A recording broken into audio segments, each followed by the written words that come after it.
Welcome to the show. Welcome to the show.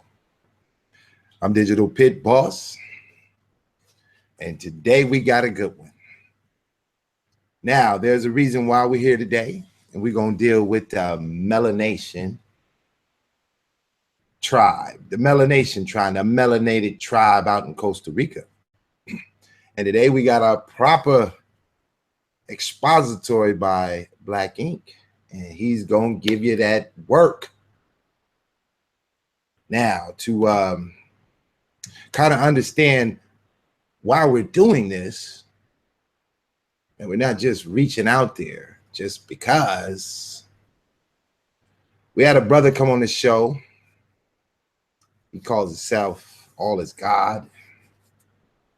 And it's an extension of the Nature Boy and the Melanation.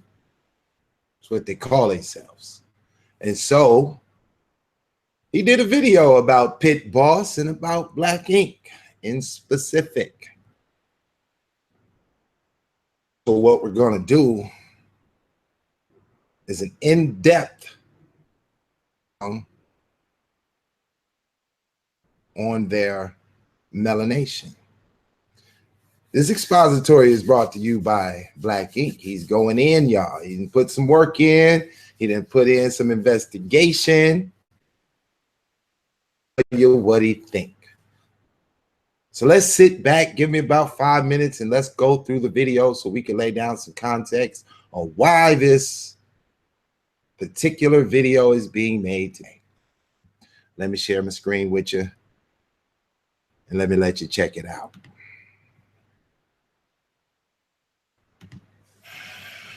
For video purposes, I won't show my video. You take this and you squat. Like this.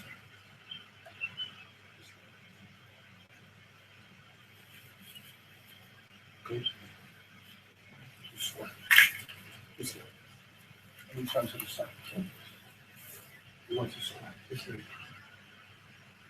And the soil comes right out of the body. Easy. Just like this. It's almost like praying almost. You want to squat all the way down, relax. Let it come out.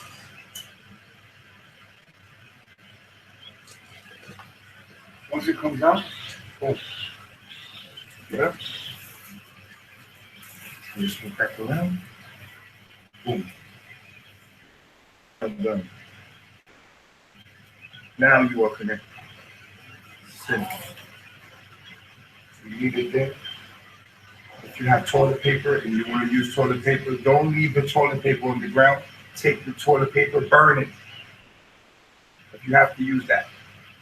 You will not have to use toilet paper at all, because when you poop, you will wipe your toilet and you see, you wipe your pot and you see there's nothing on the toilet paper because you are in tune. Nothing in nature uses toilet paper.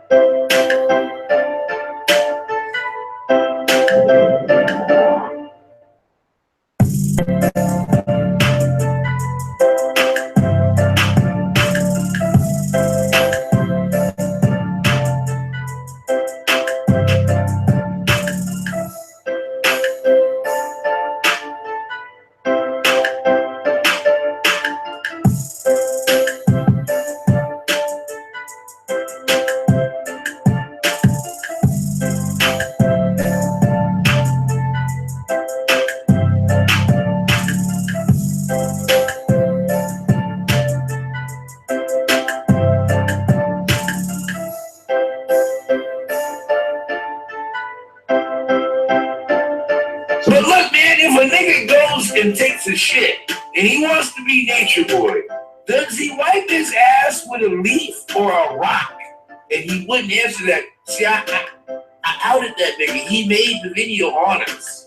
And he has a bunch of different troll names in your chat. It's all good. That we can build a house out of a tree and then replenish the tree. Talk in English, but you don't want to use the definition of replenish.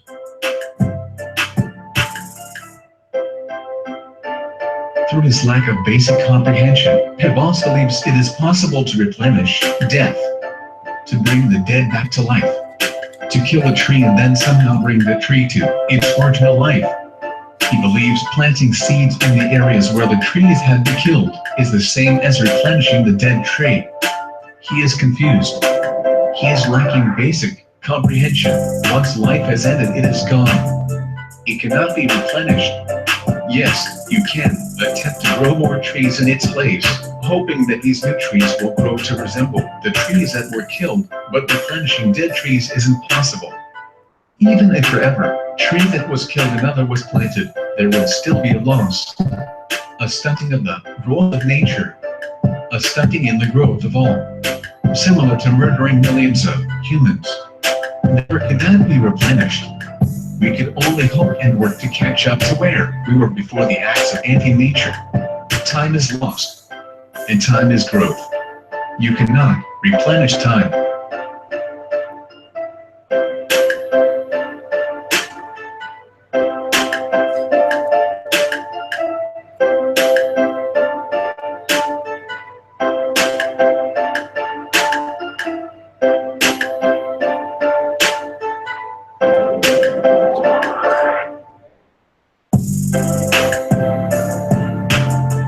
You on the internet if you Mr. Nature Boy, nigga, take your clothes off and go running in the woods with God. If that's what you believe, why are you on the internet, Nature Boy? Here he is basically stating that anyone who understands that all is God, that nature is God, and that all is nature should not use the internet to better spread its message. We should be quiet as nature is polluted and destroyed. He is asking, why are we using the internet, though it is obvious why we are using the internet. We are using the internet for spreading knowledge of unity with nature. We are spreading knowledge of unity with all, unity with God. Since you think it's satanistic that the Bible is made from dead trees, what the fuck do you eat? Do you eat plants, nigga? Do you eat dead plants? That's from dead trees, nigga, or live trees. So what's the difference between a live tree and a dead tree?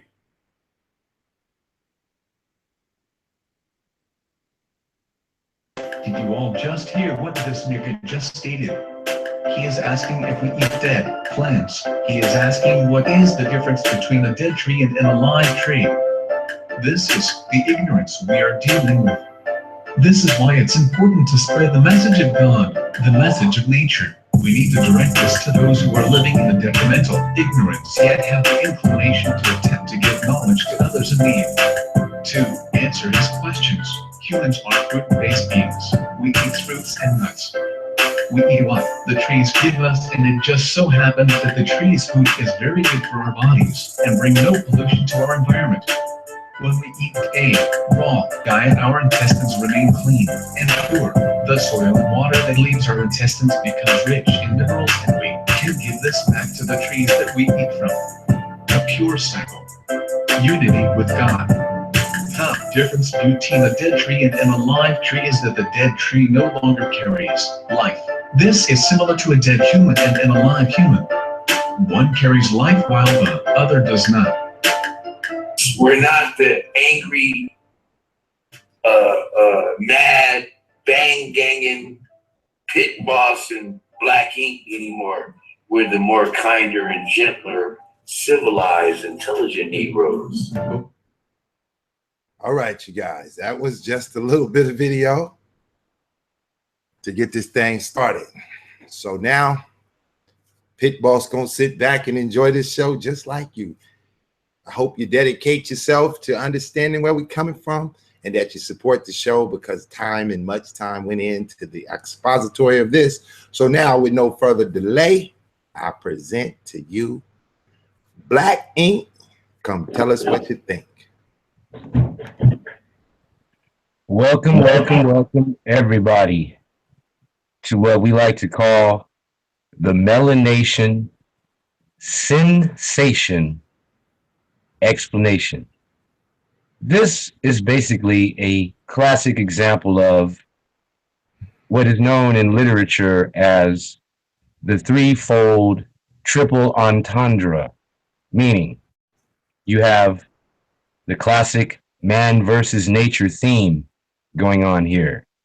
You have the common man versus himself, or really versus society, man versus man.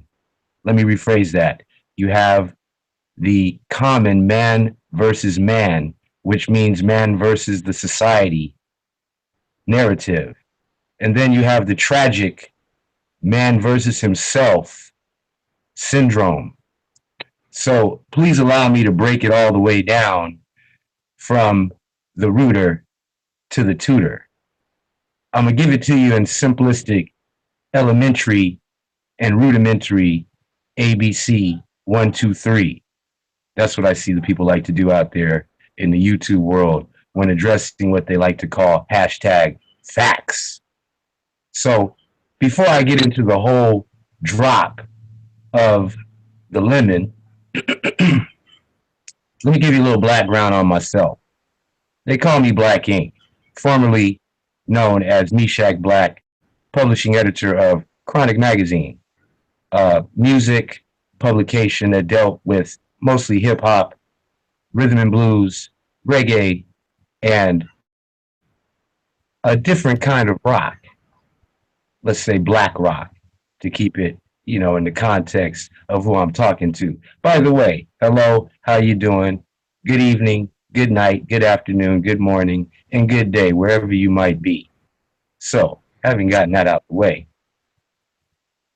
I had no idea who these people were, and I had to do my extensive research.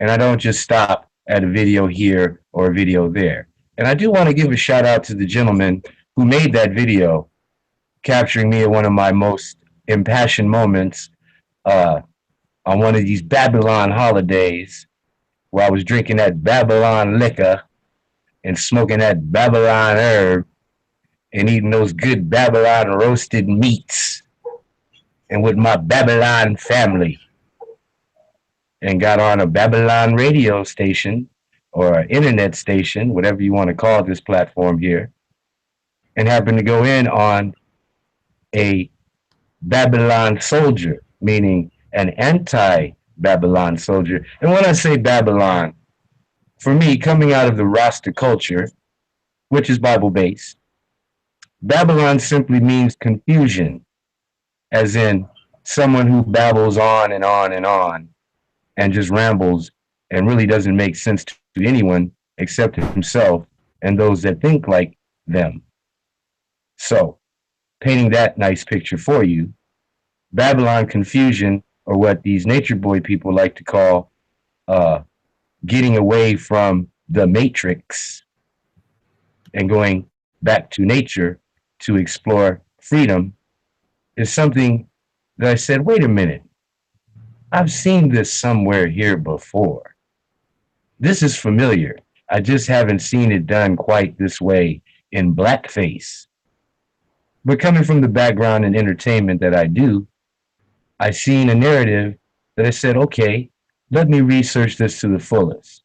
Going back to my childhood, the first time I ever heard the term Nature Boy was on a Bugs Bunny cartoon. Bugs Bunny meets the Aboriginal in a cartoon called Bushy Hair. Bushy Hair meaning the guy he ran into that was holding a spear in the middle of the Australian outback had a big afro. He had no shirt. He had a little sarong, or the thing that Nature Boy had wrapped around his waist when he went to go take a poop on the side of a tree with a gangster lean.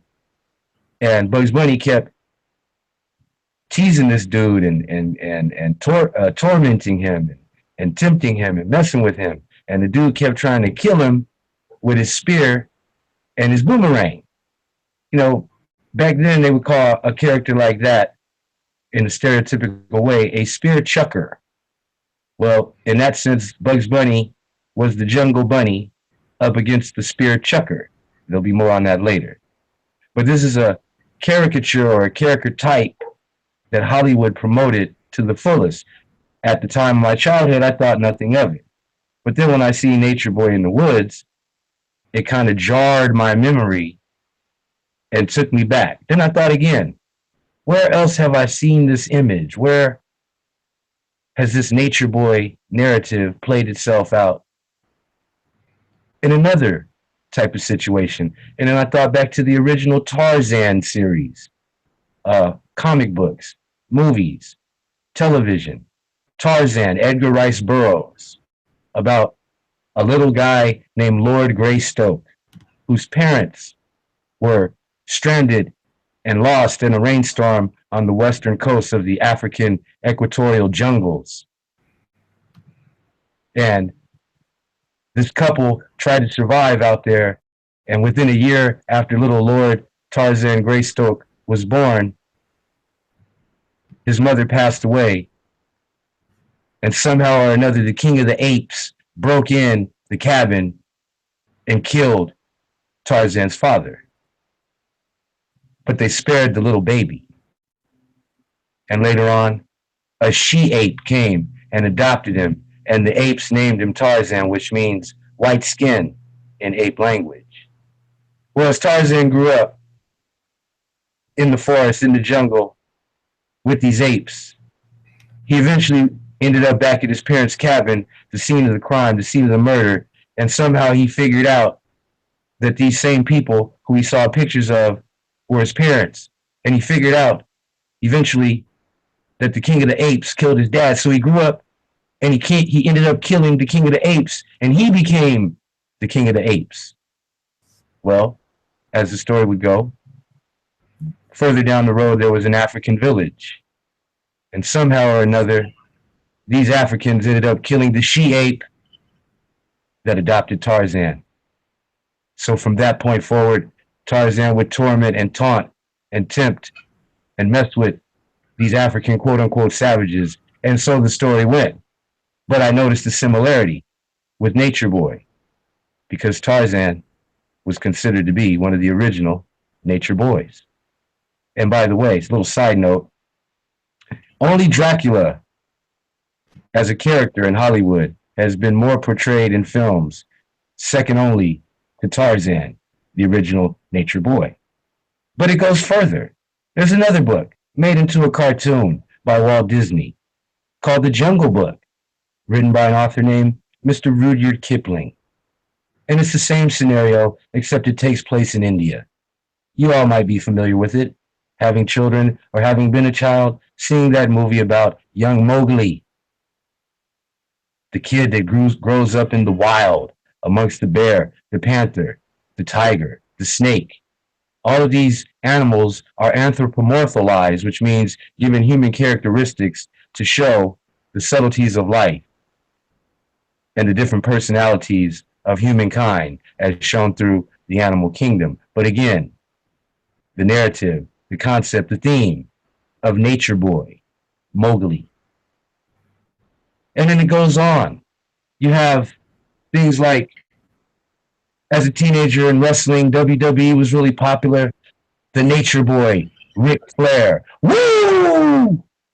Commonly known for coming out talking mad-ish, getting nearly bucket naked in the middle of the ring, while the veins of his neck would pop out and he'd go on a roid rage, seemingly like he was on some type of drug that made him superhuman.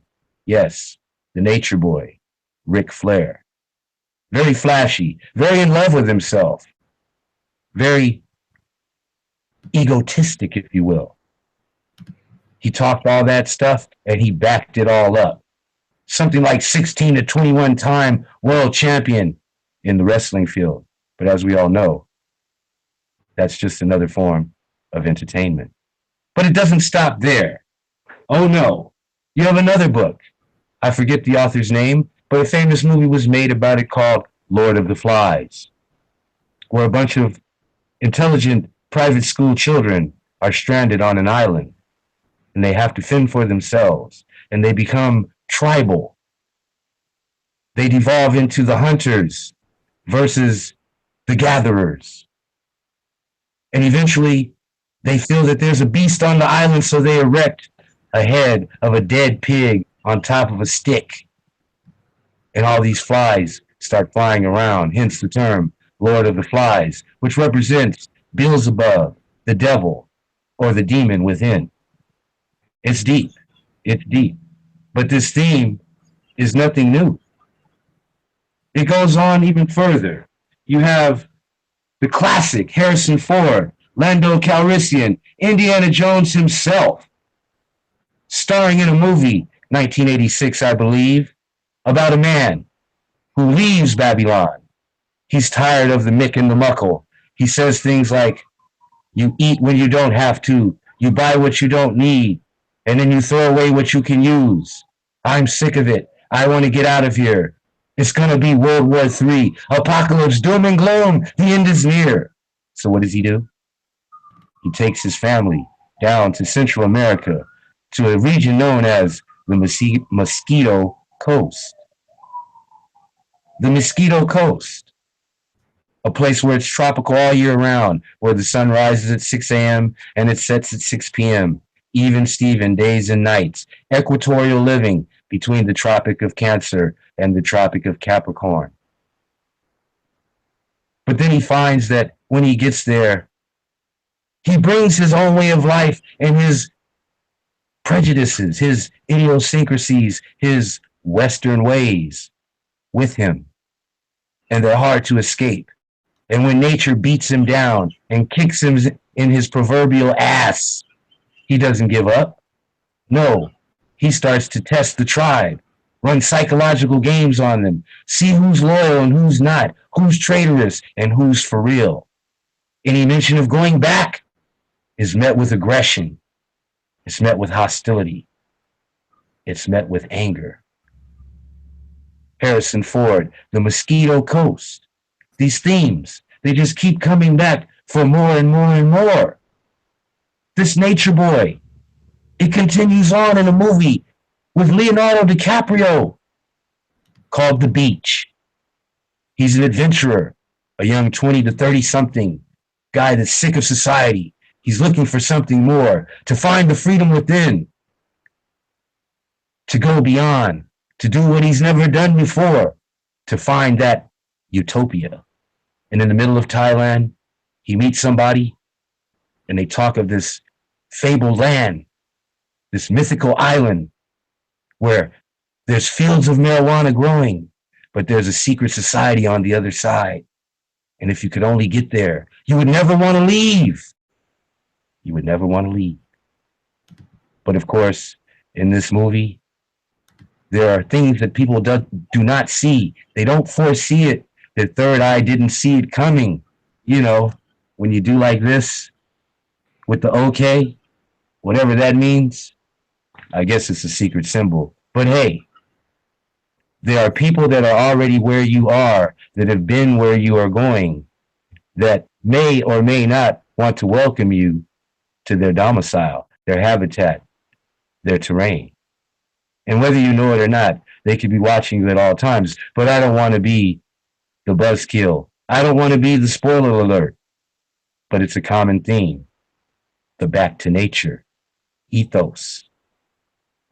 The back to nature utopia. The back to nature vision. To be at harmony and peace. Away from Babylon. Ah, yes. It's but a dream. So let's see. Where does this dream take us in the Hollywood sense of things? Allow me, please, to take a closer look. Another movie, Apocalypse Now. Speaking of the doomsday type of mentality. Starring Marlon Brando, that great American method actor. He played Captain Colonel Kurtz, the man who gave it all up, decided to leave and desert the American military and take up his life amongst these common people, these tribal people, way up the river beyond Vietnam. Yes, this is a war movie, a movie about, again, man versus nature, man versus man or society, and then man versus himself. The higher and the lower self is what they call it. The higher and the lower self. So now, where does all this go from here? Once we leave Hollywood and we get into the real deal, the real life, you know, as in what is life? Well, I'll tell you what life is. Because before I was ever a journalist, before I was ever any type of world traveler, before I asked these same questions that these young people that I'm addressing today asked themselves and sought to find the answers near and far, where they had to go to the ends of the earth to learn that the answer was always within themselves. And they never had to go nowhere. They just had to be still and ask themselves for an honest answer. And then be the reflection that they speak about so eloquently, the reflection that you see in the mirror, the learning yourself, the knowing yourself, and yes, the loving myself, CELLF. I get it. I get it. I get it. It's all just the progression and the evolution of what once was, of what has never, ever been new, because under the sun, it's all being recycled as it was from day one. I like to talk in them poems and them little rhymes, circular reasoning, and not giving you a straight linear thought. But I'm going to get to the point. And the point is, once you leave the fairy tale mythical Peter Pan syndrome, I'll let the Hollywood go with the Peter Pan syndrome. You know, like the Toys R Us kids. I don't want to grow up. The grown up Michael Jackson Never Neverland. You can't make me grow up, and I never will. I just need to find my Wendy and my other childlike spirits that believe me and they know they can fly with me to Never Neverland. But don't forget, there's always Captain Hook, the pirate that wants to steal you back. But again, in the story of Peter Pan, Captain Hook and Peter Pan were but two sides of the same exact coin. Now, before I was any of these things as a professional occupation in the Babylon world that I'm still in, I was an elementary school instructor, K through 6. I taught a thing called life science, what you know in college and high school as biology, basic biology for kids. I brought animals to the classroom and I taught a basic lesson in living versus non-living things. You know, the stuff on this planet. And I delved into the living things. And all living things do 5 things. And I'll tell you simply what they are. And these are the laws of nature. All living things must grow. You're always growing. That's why when you come out of the womb, from a seed to a baby, you keep growing until you grow old. And then you grow out of this body. You must move. Everything in life that is alive moves at some point or another.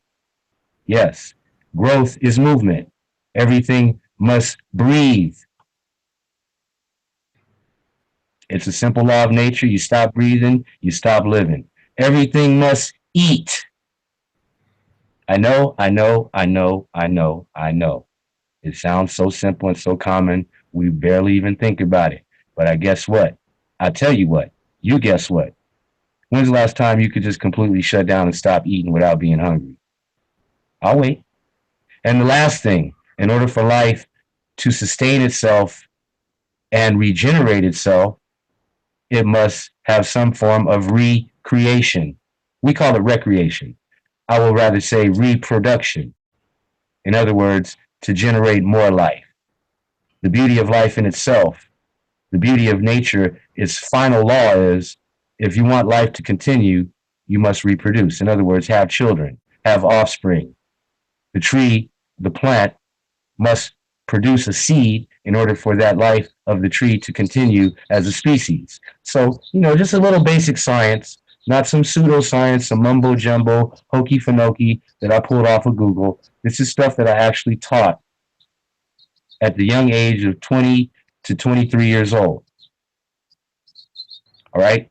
Had my first and only son at 23 years old. And that's what you call a life changer. Every child you have creates change. It's like putting money in a slot machine, you hit the jackpot. Yes. So when you have more than one child, that's called changes. Now, let's get into the real life of this Nature Boy phenomenon because he's been described as a cult recently in the news media. And I'm talking about mainstream media as well as internet media. He's being labeled as a cult. So I had to ask myself, why is that? Here's a guy from America that wanted to get away and he has his own philosophy. There's nothing wrong with that. There's nothing new about that. But then again, when I examined the news media and I actually seen what was going on, I had to step back and say, okay, now it's time for me to take a closer look. Now it's time for me to dig a little deeper. Now it's time for me to ask the serious questions as in why are they calling this man a leader of a cult? And then what is he doing that makes people feel that he's a leader of a cult? Give me just a second here, and I'm going to pull some things up and give y'all the background. Give me just a second. So, the term Nature Boy was originally coined in the late 1940s by a singer, a very famous African American singer named Nat King Cole. And one of his biggest songs ever was called Nature Boy. And it went a little something like this. And I can't sing very well, but I'm going to give it up to you the best I can because I actually like the song. It says, there was a boy, a very, very gentle boy. You can get it on the internet if you want. But I stress this to say at the very end, the last line of the song is, everybody just wants to be loved and love in return. And it's very telling about this new Black Nature Boy because in his videos, he actually lines up with that song and says the song was made about him before he was born. But the original Nature Boy that wrote the song was named Mr. Eden Abez. And he's considered to be like one of the first hippies ever. And he was part of this whole like vegetarian movement, raw food, organic, the whole scenario. But this was back in the early 40s. And the story is so mythical, but it's true, is that he lived in a cave when he wrote this song, somewhere near Palm Springs. He would come and live in tents and in sleeping bags and camp out. I mean, this is too classic. It sounds familiar, right? Then he wrote the lyrics and he tried to give them to Nat King Cole backstage at the show, but they wouldn't let him in because he looked like a nasty, dirty, stinking hippie before there was even a hippie. They thought he was a vagabond, a transient, a bum, a homeless person.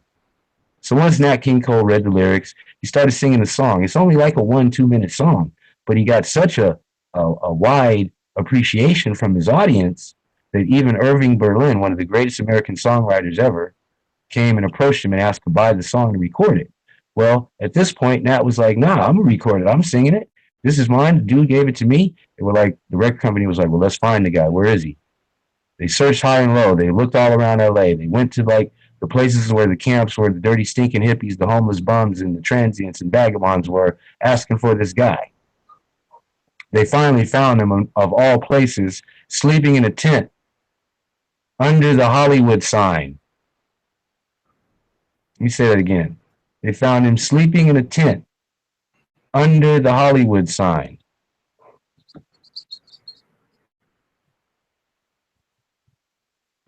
Needless to say, the song became one of Nat King Cole's biggest and first crossover hits. It made him appeal to a wider audience of white people. He became a pop superstar.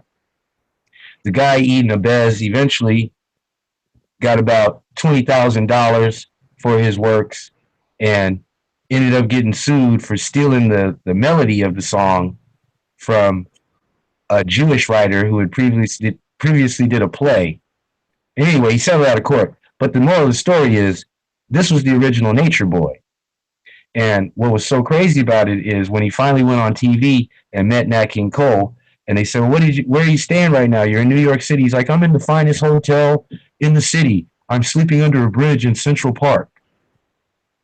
He said, what are you going to do with the money? He said, I'm going to buy a Jeep so I can drive back home and be with my nature girl and we can have our second nature baby. Now, this is a real nature boy, okay? But he was part of a cult, and that cult went back to Germany. It was called the Lebens, some name. I'll pull it up for you right now. But real talk, like this stuff is not a game. It's not a joke. And this guy is not the first nature boy. He might be one of the first black nature boys, but by no means and no stretch is he the first nature boy. Okay, just give me a second here. It's really like the cult of personality. You know, in the 80s, there was a rock group called Living Color, and they had a song called The Cult of Personality. And it's like, you know, the lyrics were kind of different, but it describes the situation with Mr. Nature Boy to a T. And then on the other hand, there's people out there looking at this and saying, you know, what the dude said on Do the Right Thing about go to F back to Africa, you know, with all those stereotypes. But let me get back to the nitty and to the gritty. All righty then. The actual real deal cults and what makes Nature Boy's cult similar to these other cults. And I'll give you a roll call. So I started with the real Nature Boy, right? Now we're going to jump into a guy named Jim Jones. And you might have heard of him before because he had an organization called the People's Temple. And what the People's Temple would do is eventually they would take their group to get away from the apocalyptic Babylon system and go off and retreat first in America in San Francisco, off of San Francisco, Mendocino. But when they got too big and expanded into what was known as the first mega churches, they had one in San Francisco, one in LA, and one in San Fernando. They just ended up breaking out and going down to South America to a country known as Guyana. And the leader, who felt like he was some type of messianic return of Jesus, see, this is going to get real deep now. He named the city after him, and they slept in tents and in sleeping bags. They yielded their own crops. They wanted to become self-sufficient. But what ended up happening was some of the people back home, family members, were really concerned and felt that maybe their other family members who left were brainwashed, were held against their will, were cutting all ties and selling all their worldly possessions and giving up their jobs and chasing this dream that this charismatic leader named Jim Jones was selling them. So they got together like intelligent white people do commonly, and they went to the government. They went to the State Department. They went to the Congress. And they made such a stink that the State Department and the Congress sent representatives down with the news crew to visit this town and make sure that these family members were in fact there of their own will and accord and were not brainwashed and could talk to the world in the news and let their family members back home know that they were in fact okay. And everything seemed to be all right until the congressman left. Now, this is a true story. I'm not making this up. While the Congress people were leaving with the camera crews from CBS, NBC, and ABC, all of a sudden the armed guards from the People's Temple let loose and started killing people, 5 total, including the congressman. Well, the charismatic leader, Mr. Jim Jones, in the same day, told all his people, let's drink this Kool-Aid and get up on out of here and give up our physical bodies and go to heaven together. Altogether, 900 and maybe 15 people died that day. Over 300 children were murdered because everybody drank that Kool-Aid. Everybody drank that Kool-Aid. Now that was Jim Jones. There's another guy by the name of Charles Manson and the Manson family, famously known for their theory of helter skelter or the apocalypse and how they wanted to separate themselves from society, go off and live alone. At one point, they lived at a place called the Spawn Ranch out in Malibu, California. Another time, they lived out in Death Valley. And their whole idea was to break into the music business. Yes, break into the music business. They had friends in high places like Dennis Wilson of the Beach Boys. Charles Manson also had what he called his family. Now let's get into this family thing. Charles Manson, a career criminal. Before he even reached 21, been in and out of jail at least a dozen times. Convicted felon. Former pimp. Yes, pimp. At one point in 1967, the summer of love, Mr. Manson moved up to Berkeley, shacked up with a chick who was a nurse. Before months in, he had 18 other women shacking up with the chick that he shacked up with. A big part of his family were women who would do sexual favors and whatever Charlie said. Two of them happened to be hitchhiking and got picked up by Dennis Wilson, drummer of the Beach Boys. He took them up to his pad, Pacific Palisades, dropped them off, went to record, got back home, only to find Charles Manson and 12 people, mostly women, up in his house crashing. Crashing is a term in the 60s that was used for hanging out, couch surfing, you know, just chilling for an inordinate or unspecified period of time, usually till the person gets sick of you and kicks you out. So, to make a long story short, Charles Manson thought he was going to make the next Beatles White Album, send hidden messages, start a race war. A race war where he would blame these murders that he would do on black people. So white people would retaliate. It would escalate. Of course, this is the time during the Black Panthers. This is the era of the late 60s and early 70s. Black power and everybody else power. Hippity dippity doo-dah day. So they went out and committed some garrulous and gruesome murders. Blamed it on the Negroes. Hoped that a race war would ensue. But when it didn't happen, they kept killing and then hiding out. We'll come to find out, Mr. Manson was leading a cult. And this cult told everyone, leave your family, give up your worldly possessions, and come follow me. It's terrible. But moving down the line, you have David Koresh, Branch Dravidian, Waco, Texas, leader of his own church or sect. Branch Davidians, preaching that the end is near. Leave your family, your job. Give up all your worldly possessions. Join me. Live in the compound. Babylon is falling.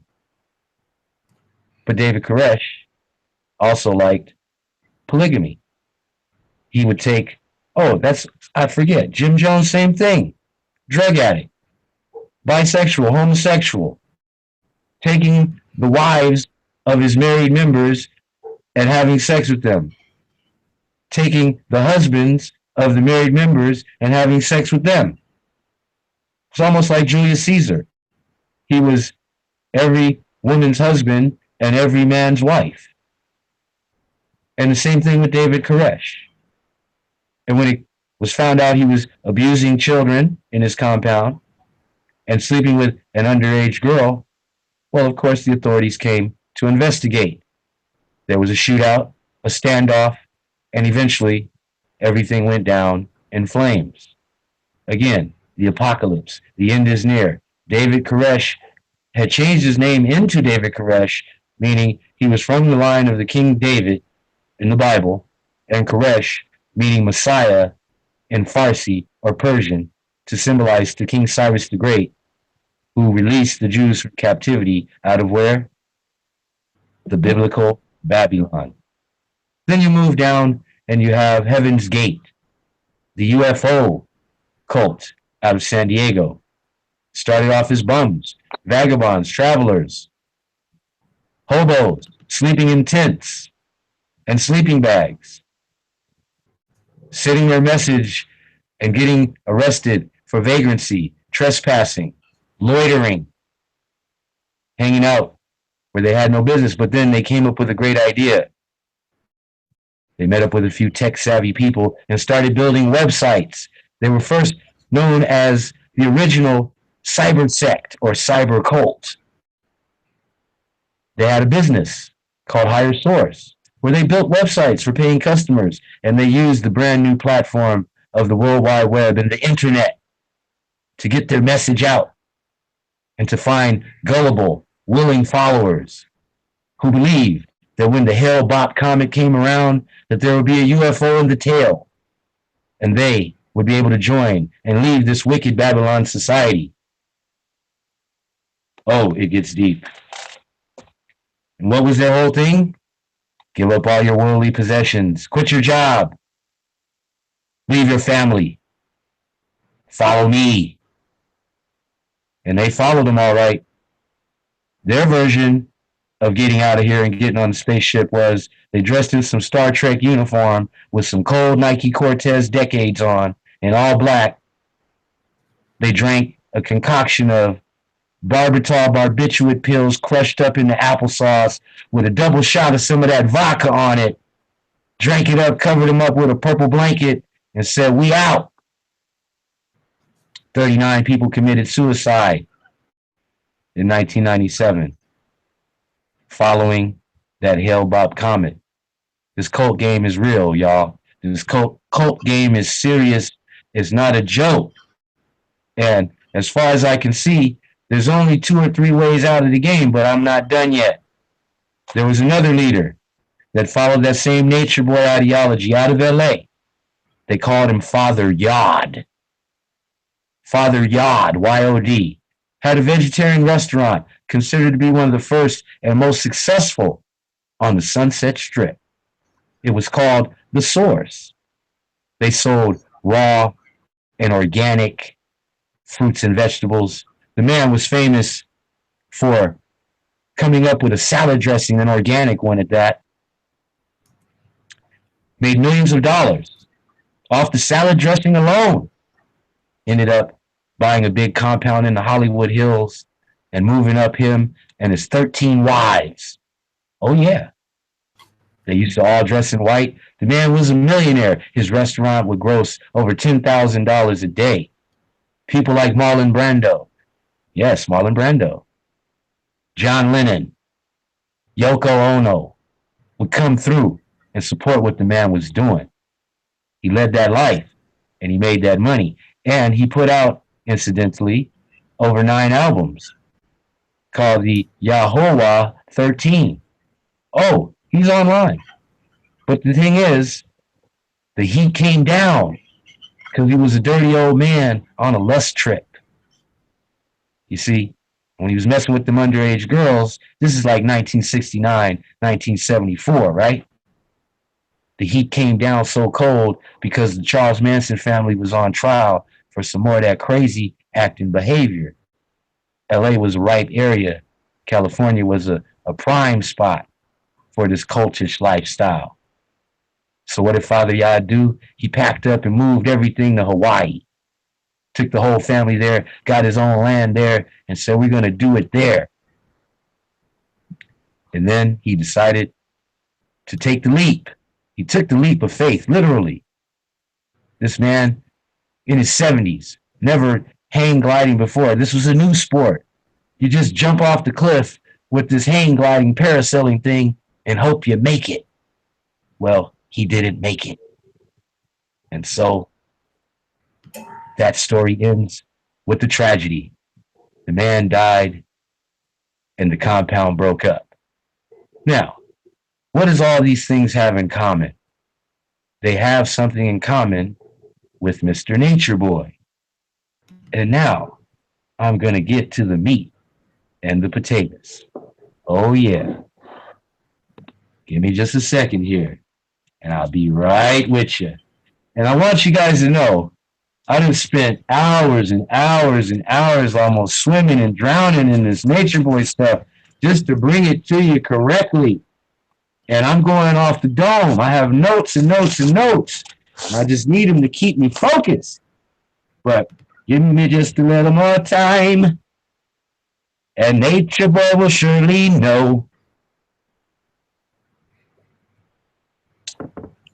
Okay, so more so into this cult thing. The cult thing starts from a term called the occult, which deals with what is known as hidden or secret or esoteric information that up until the internet, you had to search high and low and find a master teacher or somebody that knows. And most people that didn't know would tell, and most people that knew wouldn't tell. So it's like William Tell, or in this case, Will I Am Tell. Oh, I'm going to tell all right. I'm a show and tell. So let me show you. Let me show you the way to go. Can you see this? Follow me, follow me. Let me show you. Let me show you the way to go. Okay. So I've been to Costa Rica. This is a big reason why I'm doing this. At first, when I saw the video that was played at the beginning of the show, I paid it no mind. I was flattered. I felt like, wow, whatever I said inspired this brother to go out and make a beautiful clip. It kind of got on my nerves, though, to be honest, with that computer-generated voice and how he was trying to emphasize his point using technology when he's clearly anti-technology. And it's the paradox of what Nature Boy is dealing with right now down there in Costa Rica. But before I get ahead of myself, I just want to tell about my trip to Costa Rica and why I'm not feeling what Nature Boy's doing down there in Costa Rica, and how this brother is completely, almost nearly misrepresenting the people of Costa Rica. And clearly, according to what they do and how they live down there, is spitting in the face of not only quote unquote Babylon over here and the people here that have family members there, but also shitting in the face of that society, how he's trying to get people to come down there and be about what he's doing when it has nothing to do with the lifestyle and the way people get down over there. It's like you don't want to go somewhere as a tourist or an expatriate, rather, meaning somebody that left your country and said, I don't want to go back, and take up habitat and domicile and residency in another country and then make waves. You know, you don't want to rock the boat, so to speak. So this cult thing is serious. Now let's deal with the mainstream media. Let me pull this up now, because I'm going to just have to go all the way in on them. All the way in. And this is nothing personal. See, all the Hollywood stuff is over now. All the cult stuff is turning up now. I gave everybody the I gave everybody the background on the different cults and how they all had something in common themes, common threads. And now I'm gonna tie it all together with this whole Nature Boy thing. Okay, so among the newspapers and websites that have helped to blow this guy Nature Boy up in the narrative and the theme of a cult leader are as follows. You have the Costa Rica Star on March 20th of this year, the Costa Rican Times on March 20th of this year, the Western Star on March 21st of this year, the CBC Newfoundland and Labrador news outlet a few times in March this year. Here's where it gets sticky. Cult News 101, the Cult Education Institute, safetravels.com, and the Western Star and Infocult have all done stories on Nature Boy. Now, I'll just run right quick over here to, I'm going to do my Googles while I'm on here with you, and I'm not going to show you, but I'm going to tell you what I see, and you can go on here with me. So if you go on your Googles and you type in cults of Costa Rica, you see what that do. Okay, so on the first page, you got how I got sucked into a cult. That's the top story, right? And that's from the British News, UK Telegraph News. Now, number 2, number 3, number 4, number 5, number 7, number 8, and yes, out of 10.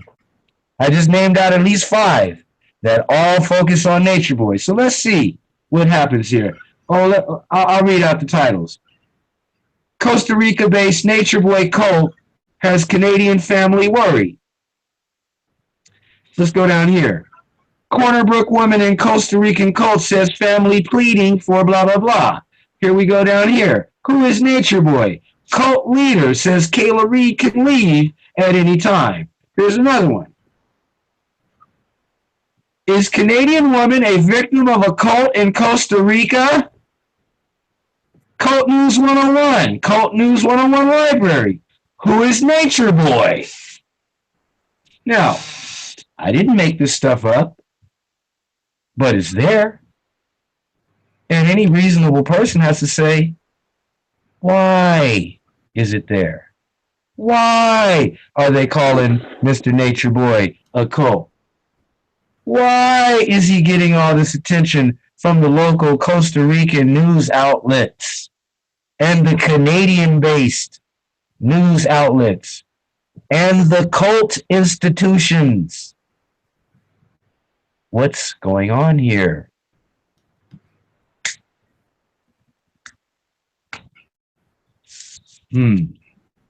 Well, I think it's about time we take the time to talk about Nature Boy himself. Now, when I did the homework and I did the background checks, because you know I'm a trained journalist by trade and profession, I simply did my research. I started with the YouTube videos. I started with his YouTube videos, Eligio Nature Boy TV. I did a little cross-references on the Facebook. I read the news articles from those periodicals and websites that I just mentioned. I started putting things together and connecting the dots. And I said, okay, where does this story begin? Well, the story begins, in this case, in Atlanta, Georgia, in about 2014, roughly early 2014 to late 2015. We'll say from February 2014 to October of 2015. There was a place in Atlanta on 6013 Highway 42, Rex, Georgia, called Bishop's High Definition Cuts. A barbershop. Had about 8 chairs, real professional, owned by a guy named Bishop Eligio, who you guys know as Nature Boy. And the symbol for Bishop's HD cuts, high definition cuts, was the symbol of the bishop on the chessboard with a crown on it. Now, pay attention because this is going to be important later. The bishop on the chessboard with a crown on it. And his motto was, if anybody could beat him in chess, they would get a free haircut. Now, this barbershop lasted for, say, a good year and 6 months even. But then, for some reason, it went out of business. I don't know why. It seemed like a great operation. He was open on Sunday and Monday from 10 to 6, and Tuesday to Saturday from 8 to 8. Good hours. He had good reviews. I seen some of his cuts. good barber. It also says in the background checks that he was a model, uh, uh, what do you call it? Exotic entertainer. You know, a male stripper, basically. He even admitted at some point, and this is from him. I'm not making it up. That he would have sex for money, meaning he was a gigolo. Check Richard Gere, American Gigolo. And, you know, he did that life. He ran that route. But then all of a sudden on YouTube in December 2015, he starts his own page, his own channel, his own platform. And now he's the Nature Boy. He went from Eligio Prada, a.k.a. Tyson the Man, a.k.a. Eligio Bishop, where he's posting dang near naked pictures on his what do you call it, photo buckets and model mayhem and MySpace when it was still going. Naked pictures of him with a big bottle, a jug of bottle of vodka covering his Johnson. Greased up, looking like Tyson Beckford meets 50 Cent. I mean, the dude was on himself. You know what I'm saying? Type of cat that he'd have to fight over a girl, over the mirror with a girl. Get out the mirror, girl. I'm preening myself. But more on that later. So he had the barbershop. Next thing you know, he's jumping on the YouTube in late 2015. December to be exact. Right around that end of the year time. And lo and behold, he was doing a little something. Video was getting a little something. And then he was on the sofa for Sodnetter TV. He was on the sofa, but not next to Sankofa.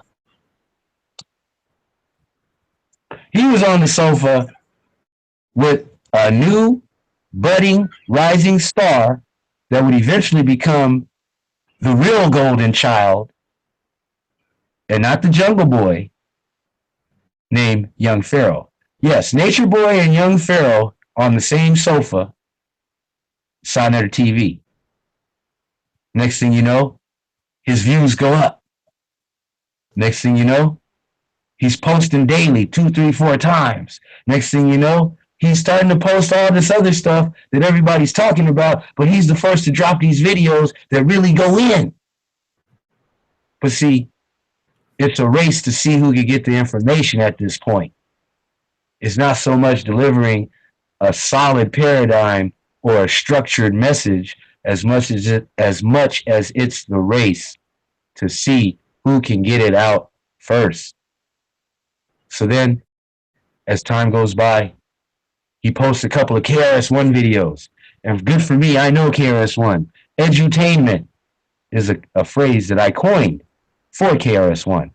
So I know exactly how KRS-One does his thing. He casts spells with his words. He breathes on the mic and entices and enchants people to come in to his temple of hip-hop. But see, KRS-One is a very skilled orator.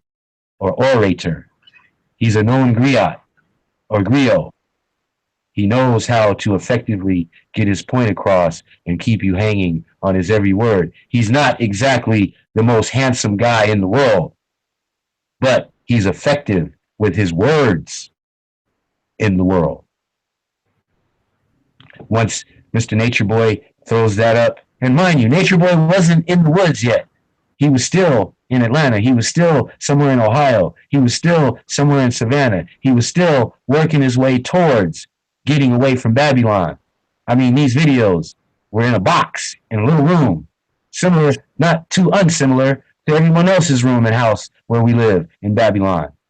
But he was trying to show everyone how he was effectively moving away from Babylon. So this KRS-One video goes up, it gets a bunch of hits. So he throws up another KRS-One video about the fifth dimension. It blows up. To this day, it's his most popular video on his channel. So what does he do? He makes a mini-series about the fifth dimension. He starts going into mini-series, Moments of Clarity, on Facebook. Instead of the live stream, he called it the Nature Boy Love Stream.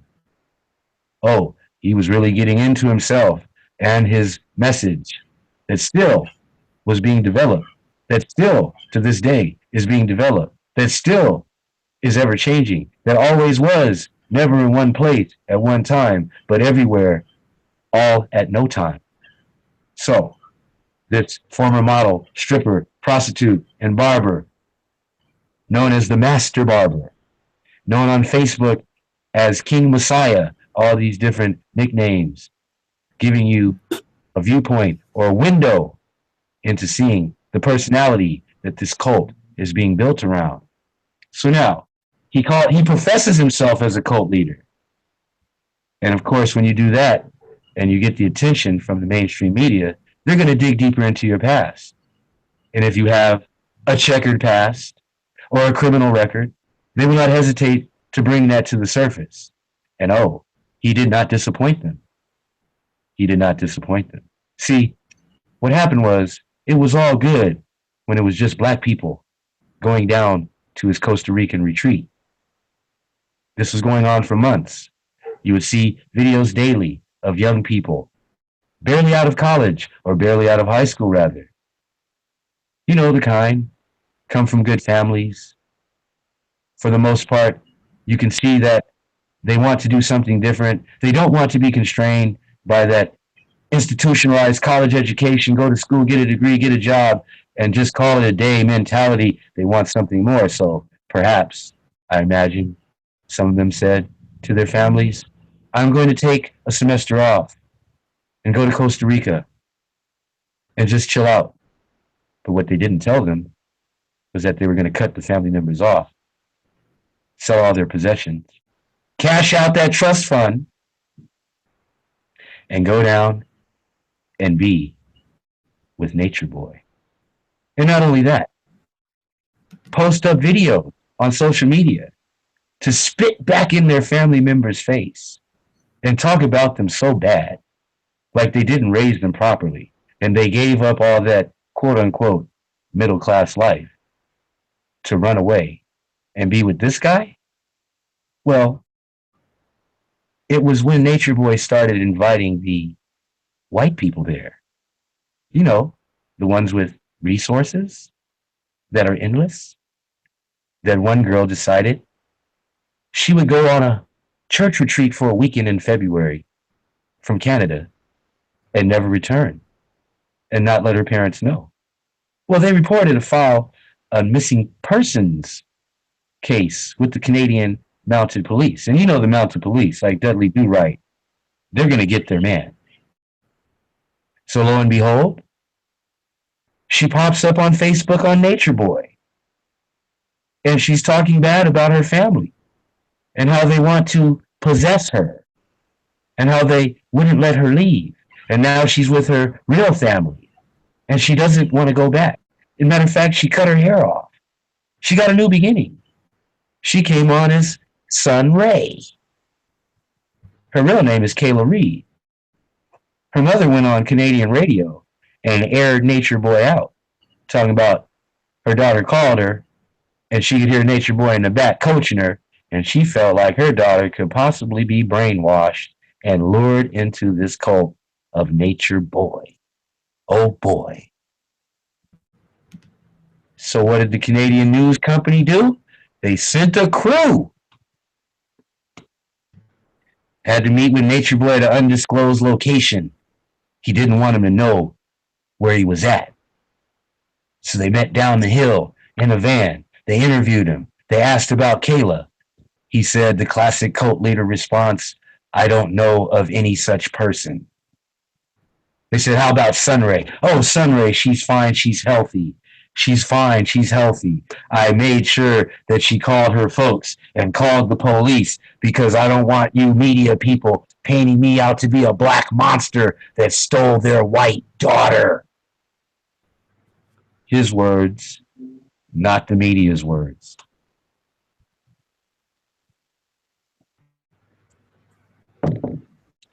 I don't want you guys to kill me like you've killed all the other leaders that spoke out against the government.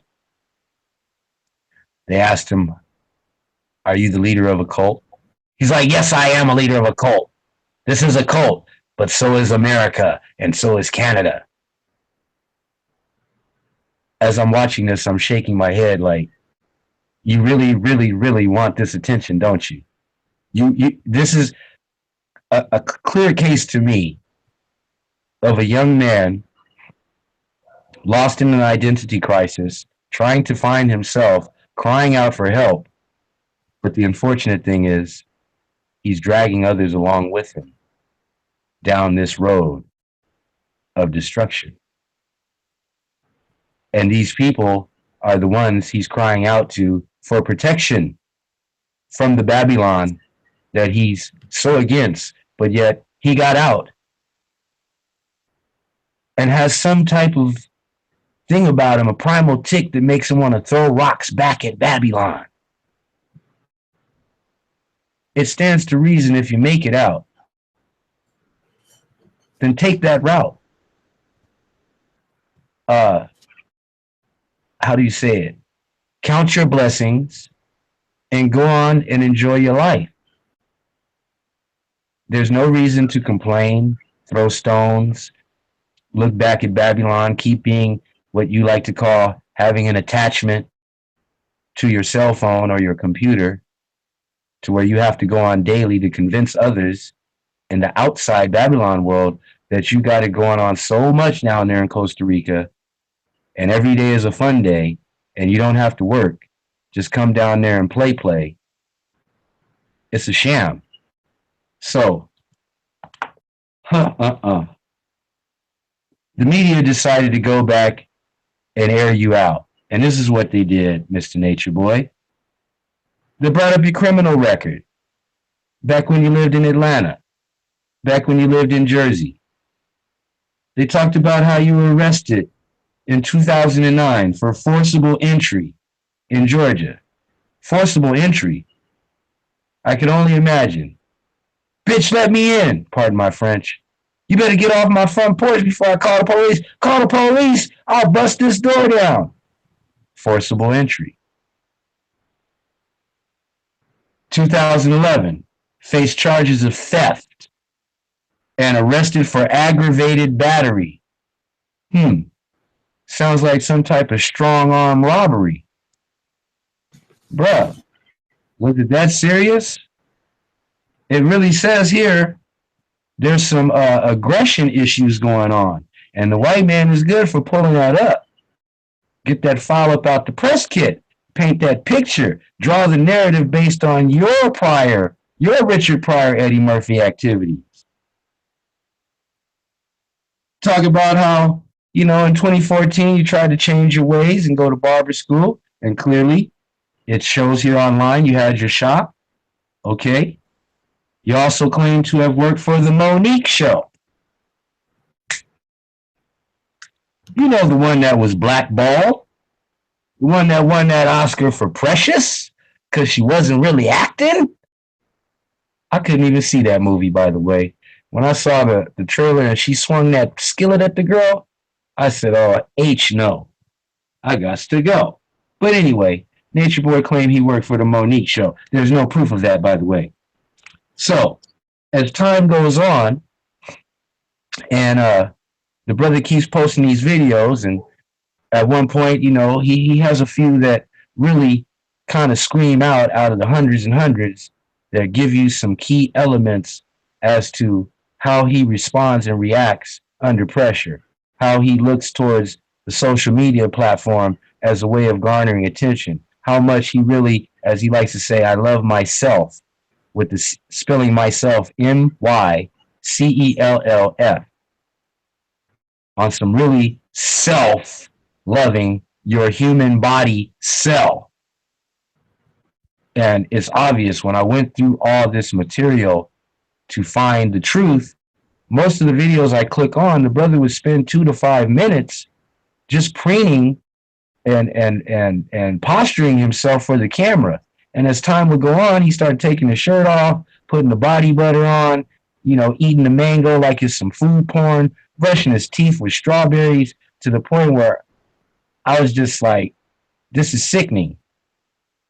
How much can a person play Gorgeous George? For those old school people, Gorgeous George was that wrestler that Ric Flair got his original game from. He was considered the pretty boy of wrestling. Now, back to Nature Boy, the pretty boy of the jungle. This white girl came down and quote unquote ran away, and they sent the media. The heat came so hard that she decided to tap out and go home. And you could see Nature Boy starting to walk back some of his ideology because he had went too far to the extreme.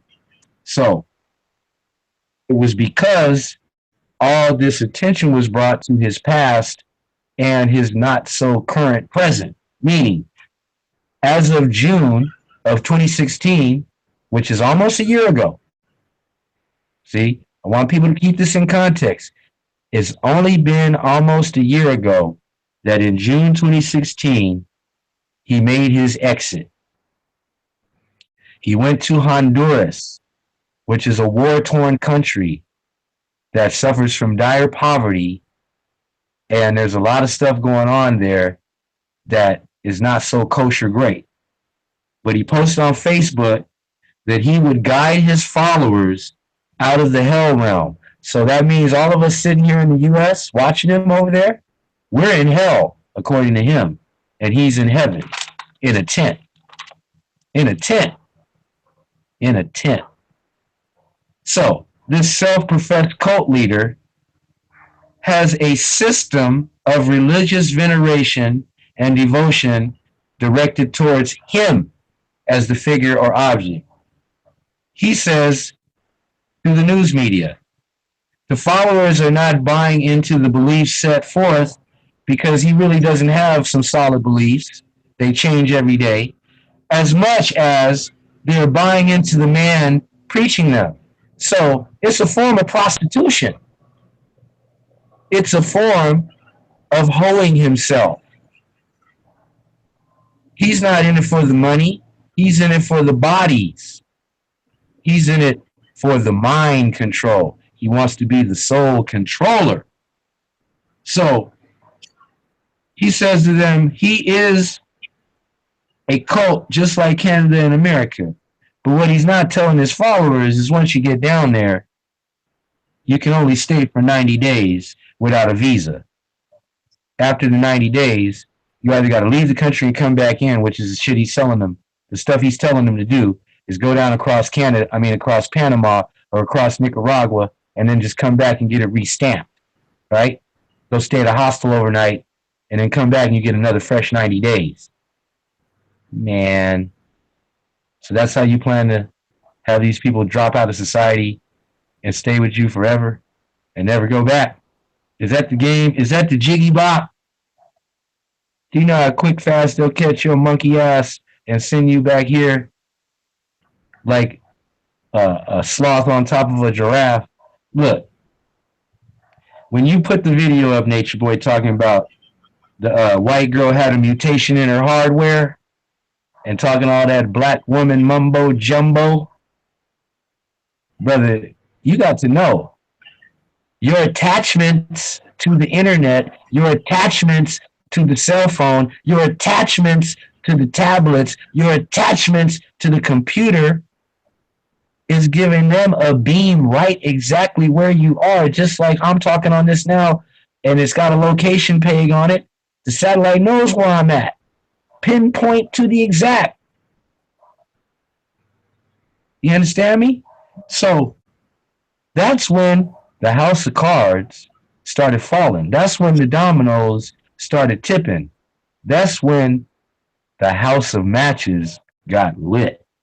So you change your name from Melanation to Ethereum. You want people to call you the master teacher. I mean, brother, are you even 40 years old? Because Moses didn't learn anything on the higher self, as you like to call it, till after he was 40. Maybe till after he was 80. In ancient cultures in Ethiopia, for example, you're not considered a fully grown man until you reach 40 years old. And they tell you don't get married until then. So it is what it is. You're making up your new ideology like L. Ron Hubbard, but it ain't based on no Scientology because it's pseudoscientific and it's really horrific. but I digress. You believe that the universe is archetype and the earth is inside body of the archetype, and people are fragments of archetype's consciousness. Negro, please. You refer to rejecting one's Babylon self. You refer to Caucasians as the mutated version of the universe. What the F is you talking about? Remind me of the big black dude in Prince with the Jerry curl and the Al Sharpton velour sweatsuit on and the gold chain that told Prince. See, the problem with you is the only one that understands your music is you. And then with the cold line he told Prince was, you know what it really is about you, boy? You just like your father. But I'm going to get to that later. Now, all this Ethereum stuff you talking is based on the Book of Ether by Aleister Crowley. In that book, I'm sorry, not Ether by Aleister Crowley. That's the Ether body. I'm sorry. The Book of Ether is in the Mormon Bible. Might as well be Aleister Crowley. In that book, there's a small group who separate themselves from the wicked society, might as well call it Babylon, and they form a new nation in the Promised Land. This is a mythical Promised Land. Like for you, Honduras was the first Promised Land. Now Costa Rica is the Promised Land until something happened there, and you're going to have to go somewhere else between the Tropic of Cancer and the Tropic of Capricorn, the Equator Belt. I know. I've been to many places too, brother. You're just at the beginning. But the thing is, if you really want to do it right and correct and exact, go by yourself, establish it, and don't be blowing up this BS on Facebook because I'm going to shoot holes through your hollow theory like Swiss cheese and put you on a grater. Now, what is a cult? A cult is an ideological organization held together by charismatic relationships, usually of a leader, demanding high levels of commitment. People join these cults for many reasons and many ways there are to enter cultic groups. People are most receptive to joining cults when they're stressed out or in transition or when the normal way of operating in the world just ain't working for them. So where does these Ethereans ideology come from? A gentleman named Mead Lane, who was a ufology parapsychologist. He proposed an interdimensional hypothesis to explain flying saucers. These flying saucers are piloted by beings from a parallel dimension called Etheria, or the invisible realm. And these Etherians inspired most of Earth's mythology and religion. They're considered mortals, highly spiritual, and tech advanced. They commune. Damn it. Hold on, y'all. Okay. They commune via psychic revelation on the terrestrial plane. This shit sounds like some mumbo jumbo, if you ask me. So again, the Book of Ether in the Mormon Bible talks about the Jaredites and companions led by God to the Americas shortly after the confusion of tongues during destruction of what? The Tower of Babel. Where was the Tower of Babel? In Babylon. It's starting to kind of draw together. I want y'all to understand this clearly. So please hear me.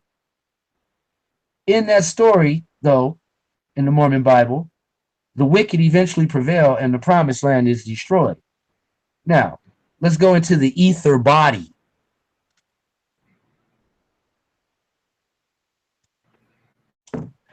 The ether body is by Aleister Crowley, also known as the body of light. It is highlighted in his Magic Book 4. That's Magick. And I want to commend Pitt Boss for going in on the Black Wiccans because this ties right back into it. And this is showing exactly what Mr. Eligio Nature Boy is teaching, whether he realizes it or not. When you toss these names around in these terms, you can try to redefine them, but it's always going to go back to the root, especially when it deals with the media.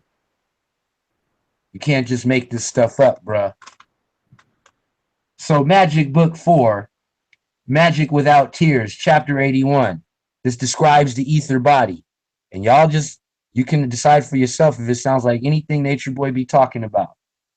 It says here, one passes through the veil of the exterior world.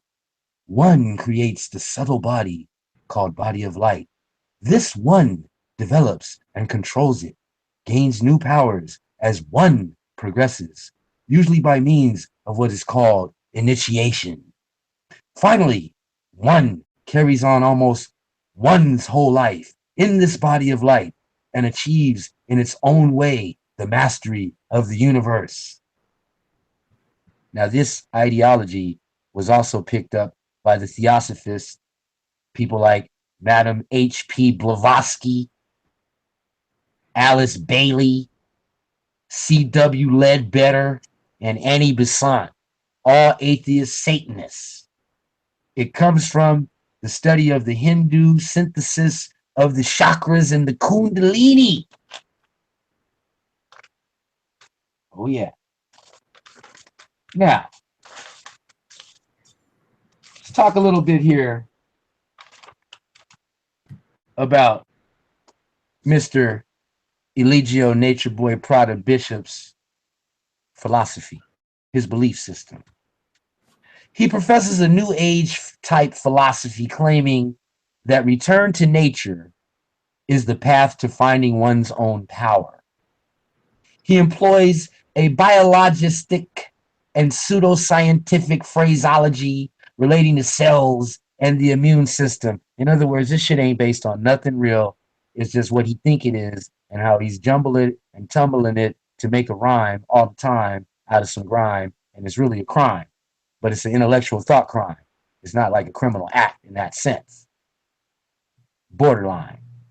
Okay.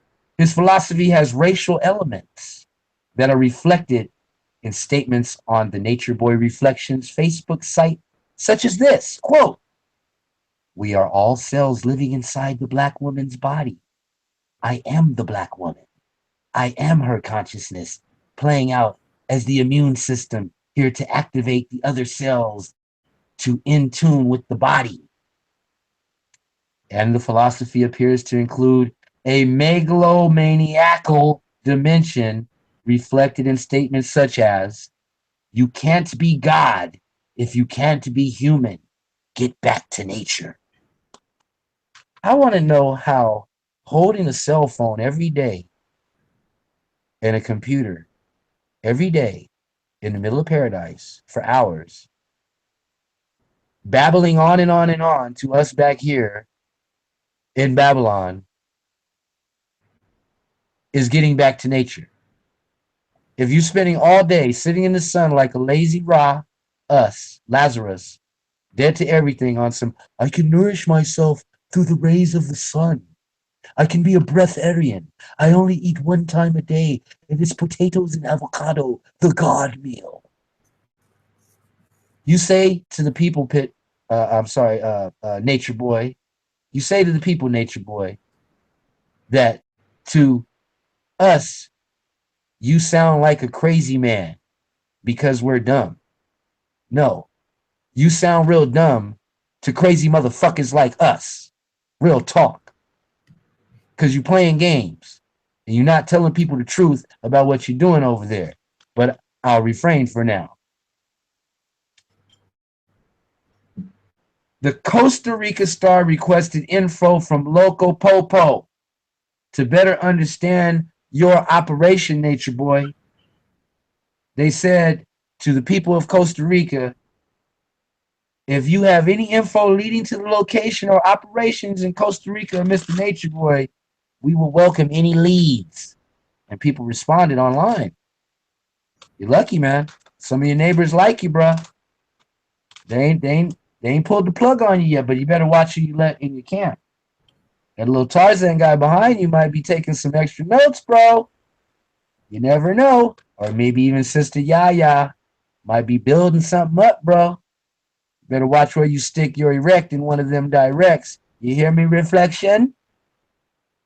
So now, let's talk about some of the people affiliated with you that actually got away. Oh boy. But before that, I want to address this Peter Pan syndrome you're dealing with, bruh. In pop psychology, it's the concept of a male or female adult who is considered socially immature. You know, those type of men who have never grown up. And then there's the women that follow these Peter Pans, and they're called ones who suffer from the Wendy dilemma. It's a woman who's romantically involved with the Peter Pan type. You know, she plays the mother, lover, sister figure. It's based on a 1962 book by Aldo Huxley called Island. He also had a follow up called Brave New World. These are some deep books that talk about the future and the cult like systems and wickedness of Babylon. But basically, the Peter Pan thing comes from these dangerous delinquents who are power loving troublemakers, boys who can't read, won't learn, and don't get on with anyone, and finally turn to more violent forms of delinquency. The ultimate Peter Pan was a dude named Adolf Hitler, a vegetarian who sucked his thumb and loved himself and talked about creating perfect humanity utopia. We know how that turned out. But basically, it says for these Peter Pan type cats that become cult leaders, most of their followers are in conflict with their families.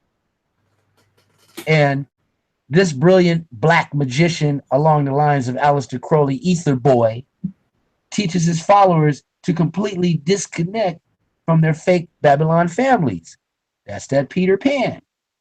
It really is rooted in narcissism and sociopathic behavior. It's deep.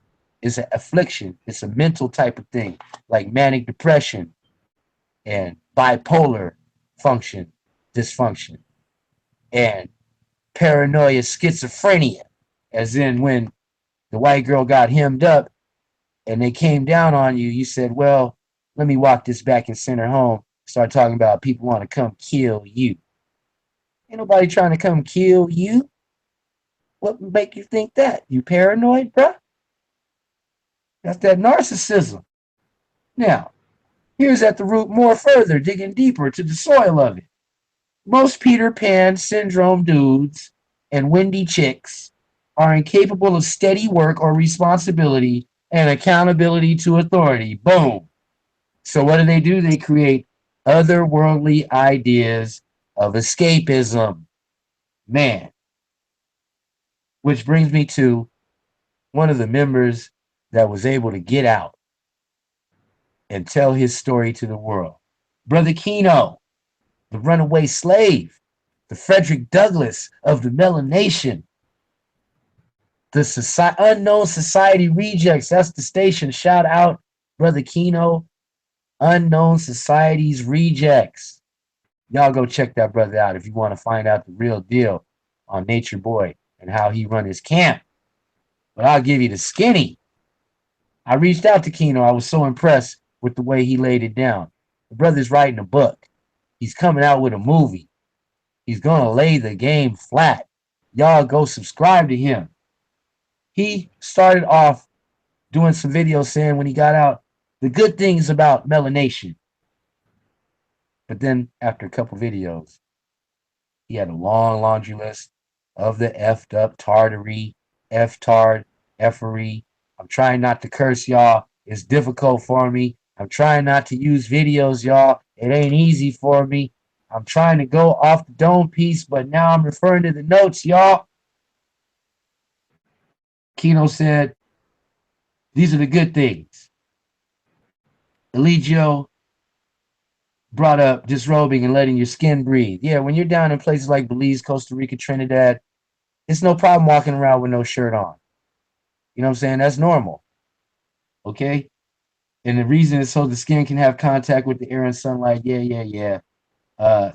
Keno's talking about he wasn't into the he always had to have an air conditioning unit. He had to get off of that. It's just some little mental stuff. No shoes, contact with the earth. Okay, now, here's where it gets deep. So the first 2 nights he gets there, when you join the cult, they all come pick you up at the airport in a group, and they take you to a hostel for the first couple of nights. This is the initiation. Trying to break you in, break you down. While they got you there, they tell you, okay, You can give up all your money and your valuables right now because you won't need that anymore. If you get hungry and you say, hey, I want to go over there and get some, oh no, you can't do that. We all work, we all move together. We don't let people stray. Sounds like some control issues going on here. So you left Babylon to be free. And now you must submit and subject yourself to the will of the master teacher, Eligio Nature Boy. Okay, so now when we talk about master teacher, does that mean the student is now the slave? Oh my goodness. I think I'm gonna have to come back on and show you my face with this one, y'all. This is too much. This is too much. This is too much. It's really too much. And I want everybody to stay tuned because I feel like I'm not even halfway through. Yeah. Yeah. Yeah. Oh. Okay. All right, y'all. I'm back. I'm back. I'm back. I'm back. Here we go. Okay. So please be patient with me and walk through this with me because it's very important to get this information out no matter how long it takes. Back to Brother Kino. He started realizing that this was some control issues going on. See, your freedom is limited and your individuality is stamped out once you get down there. And this is according to him. He started to tell fairy tales about gatekeepers and divine feminine energy, you know, to direct and address the homosexual LGBT issue. See, Nature Boy, I learned, he doesn't just want to appeal to the girls. He wants to appeal to the guys too. He doesn't just want to appeal to the guys and the girls. He wants to appeal to everybody. You know, there's a really interesting weirdo perspective defining gender and sexuality over there at that camp that's still being worked out. But see, a lot of people do not have the time, energy, and effort to waste time, energy, and effort to wait till you figure out what it is you're trying to do as Mr. Leader of the pack. Okay? So back to Mr. Kino. What I'm realizing about Nature Boy from Kino's testimony is that Nature Boy is the kind of cult leader who will prescribe a fairy tale to the individual. He'll create stories of epic mythological proportions that are personalized and specialized. I just had a deja vu, yo. I know this is real. But see, the problem with Nature Boy is his malicious intent is obvious. It's just below the surface, and he cloaks it with big words and pseudoscientific phraseology. He's looking out for his best interests, not your best interests. His end goal is completely self-serving. His plan is not for quote unquote us, you, or anybody other than him. Just his interest and serving what he wants. Forget what you want. He wants to teach you how to just be, but just be according to the way he prescribes it. Now, he appeals most to those out there who lack confidence. He's looking for people who will accept his ideology of we are an infestation. But he's really controlling and manipulating minds. He's got a serious screening process where he'll ask you your information, get your birth date, get the time of date you were born, and run a zodiac astrology black magic chart on you, and then go from there and try to read your character and manipulate that to the fullest.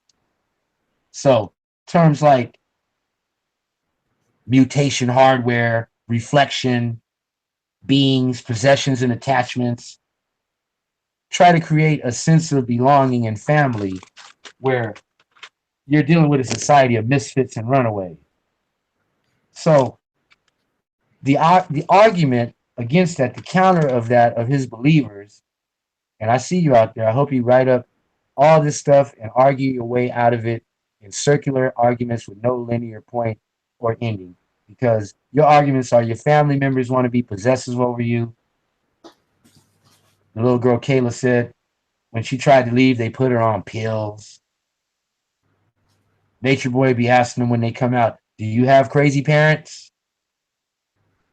But what the parents want to know is, how are you putting their kids in trance-induced states, Nature Boy? What is all this hodgepodge, hogwash about the immune system of the planet? I guess when somebody gets sick out there in that rainforest, you're going to put the immune system of the planet on them, hit them with some banana leaves. It's like in the movie The Beach, when the dude got bit by a shark. The big argument that divided the tribe was, should you get him medical attention at the hospital, or should you let him lay there and suffer and die? Now, you're telling people you want them to be in harmony with nature. I'm not sure if you're aware in Costa Rica, if you're knowing about all the different eco tours and ecosystem reserves, but I'm looking at it as a business model perspective on a retreat level, vacation, whatever you want to call it, Airbnb. If you ran that route when you're pushing the harmony in nature thing, as opposed to getting people over there sitting all day in the sun on social media 24/7, and the only time you leave the property is to go down to the river to fill up your Babylon 5-gallon Arrowhead water bottles with some bacteria water, or to go down to the Babylon Mercado and buy your little fruits and vegetables. Well, I thought at your preserve you had the banana plantations, the coffee plantation, the mango grove. What's going on, Nature Boy? Where's the crop rotation? Where's the harvest? What are you planting? What are you building? Originally, you said you was going to make some tree houses, bruh.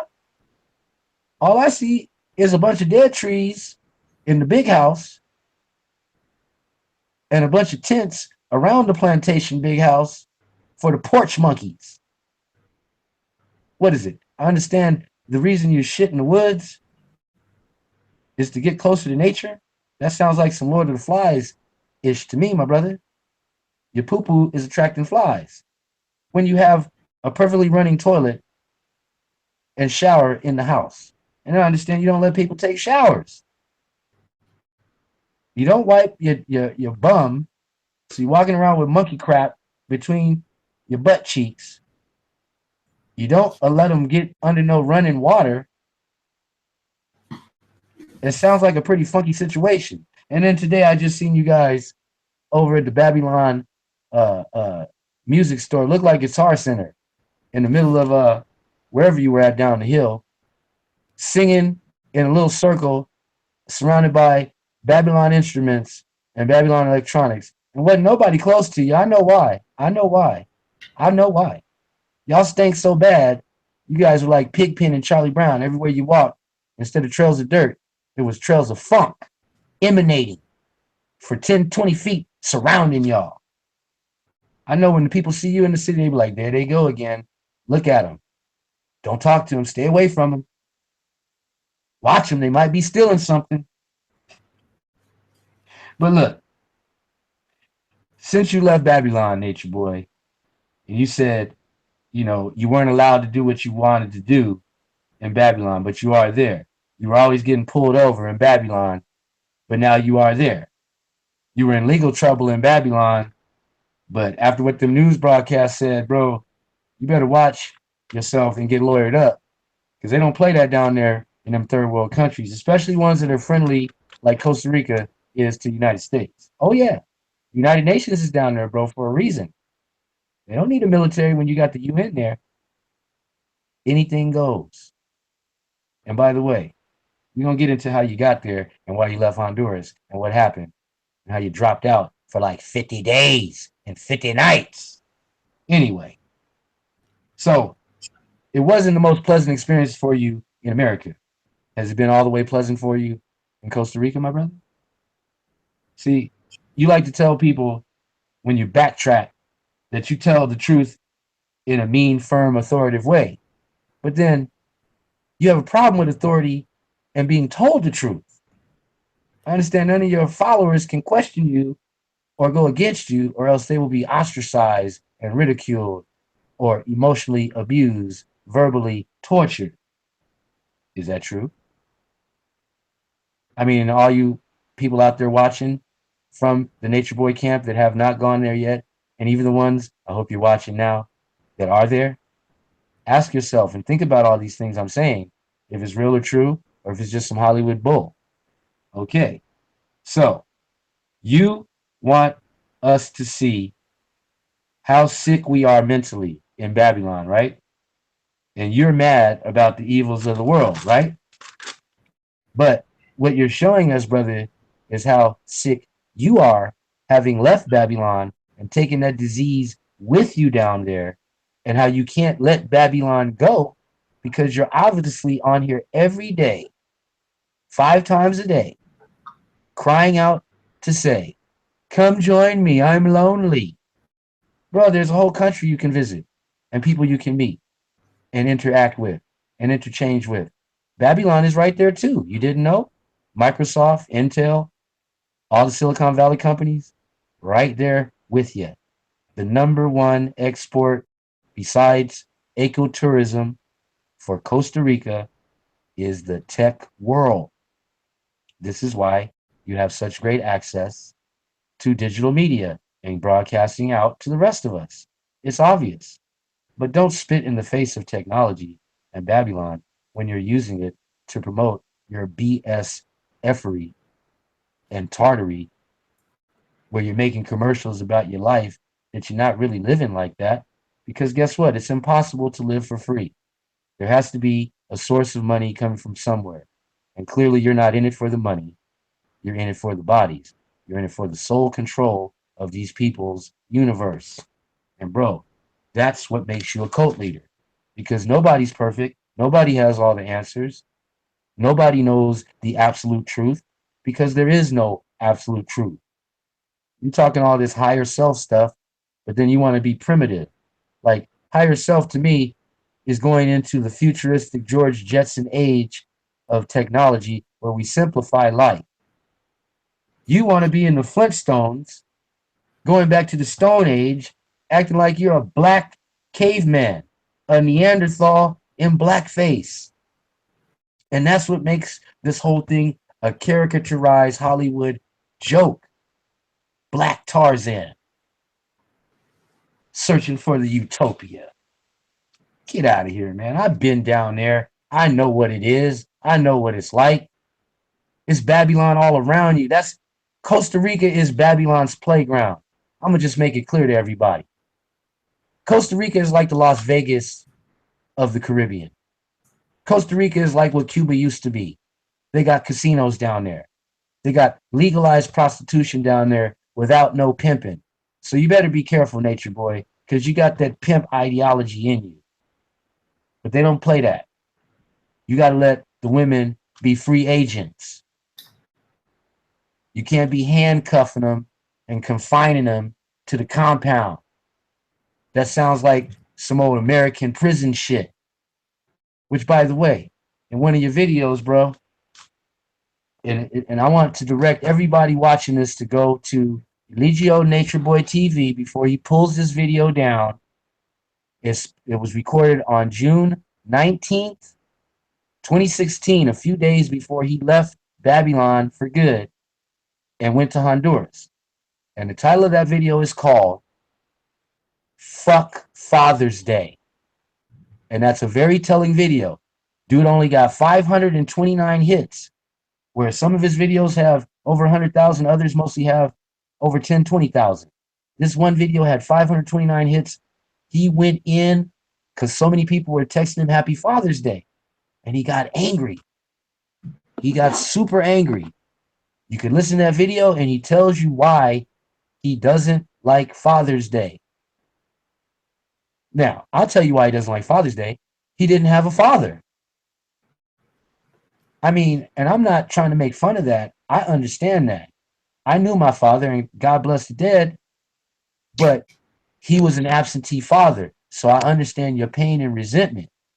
Okay? But one thing about me, when my dad didn't stick around and left my mom with me and my sisters, I vowed from that point to be a better father than my father was to me.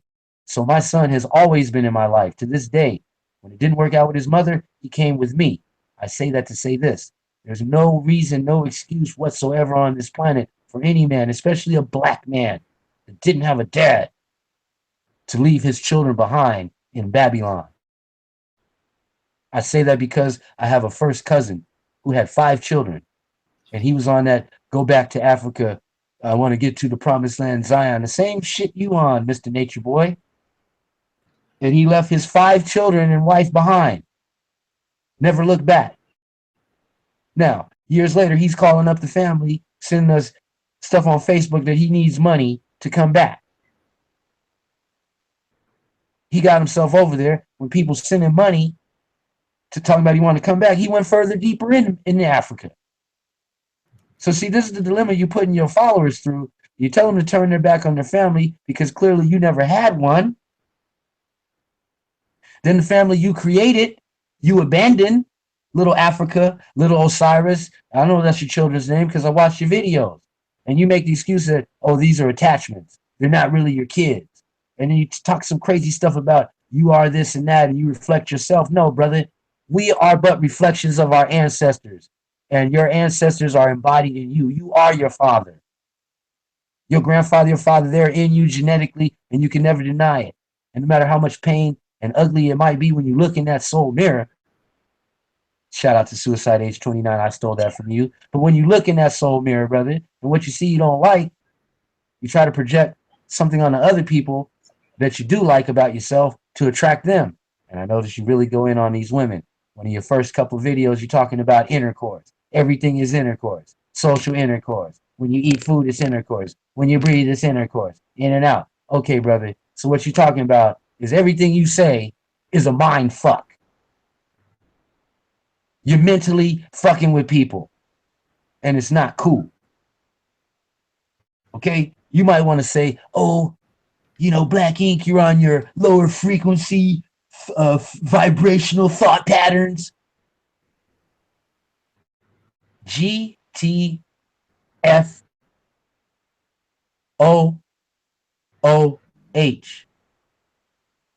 And IDGAF. Now, I might be on a slow vibrational thought pattern, but I would never tell somebody to come join me. Always speak about myself in the third person, isolate you, and twist your words around. It's just sick, man.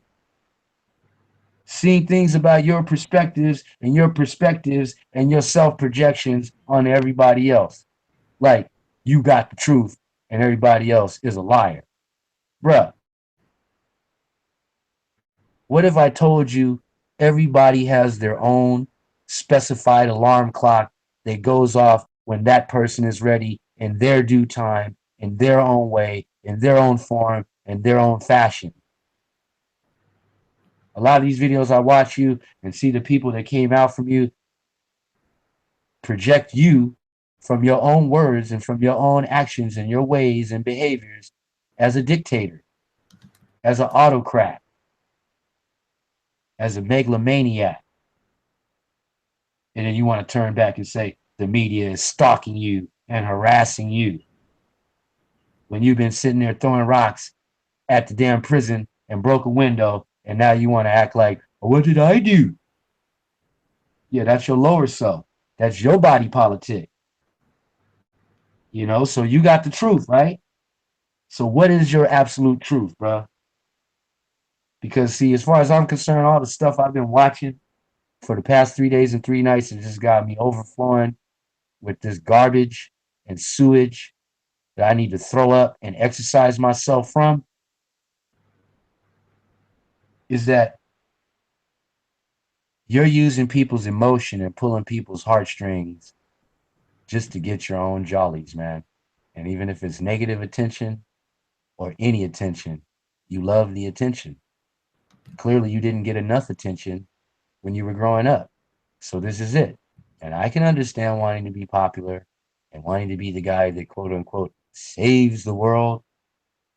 But Babylon ain't gonna fall no time soon, bro. You ain't the first cat to come up to say the end is near and blah, blah, blah. Well, put a date on it, man. Put a date on it. And when it don't happen, tell the people the truth. Because the path you're on is headed towards one of three endings if you don't just tap out and say, you know what? I'm not all the way right. I have been wrong, and I'm fallible just like everybody else. Get off the God complex. Either you're going to catch a major case when you slip, and it's already the trap is already laid for you. It's like you playing chess with Babylon, and you want to see how Babylon moves. Well, Babylon ain't lost the battle yet, bro. Catch a case, jump off the cliff, meaning just tell your leader, tell your followers, that's it. It's over. We got to transition, get on the spaceship or whatever you want to do. That suicide mission because you can't come to the truth. Or, well, I ain't even going to give you that one. I'm going to keep going. Now, you talk about getting in harmony with nature by moving to Costa Rica, right? You're talking about you're fighting cancer. You're talking about the body and this so-called deep information, dropping hard drives, laying out jewels. It's all figurative speech, bro. It's rhetoric. See, if you was really doing something, you would have some results to show other than the videos of you just babbling. What are you building? Where's the school? Where's the structure? I seen you go to an internet cafe at the top of the mountains talking about you getting away from Babylon, but in order to get your message transmitted in your quote unquote classroom, you're at an internet tech cafe filled with computers, teaching on the chalkboard with the Babylon pen in the Babylon room filled with Babylon computers on the Babylon chalkboard at the Babylon desk. Come on, man. If you really was about it, you would have left and took a vow of silence and just wrote your book. You would have did the real Nature Boy thing, like Eden Abez from Nat King Cole. Just start walking around in all white, blending into society, and being that Father Yod, the guy with the harem that was the guru, that again had his own place where he's selling the food, he's preparing the food, he's making the records, he's selling the records out of the restaurant. But yo, these fairy tales you use, man, to cater to the individual, bro, these hypnotic trances is more like you putting people in hell instead of rescuing them from them. You talk about being inside the melanated being and all other beings derived from the black woman. Okay, and you know, you have people calling you master teacher, guru, sacred. For what? You know, when you travel, there's rules and regulations and stipulations to where you're going. You got to play the game with the rules of the game of where you're at. And it's called responsible travel. You know, talking about that 3-month visa, and after the fact, you got to apply for some type of temporary / permanent residence and have a reason why. The reason why is usually some type of business or institution. So what's your business or institution? Even if it's a retreat, even if it's a 90-day boot camp, get your mind right. Going back home to Babylon and figure it out, and come on back when you get your mind right, when you need to get your mind right again.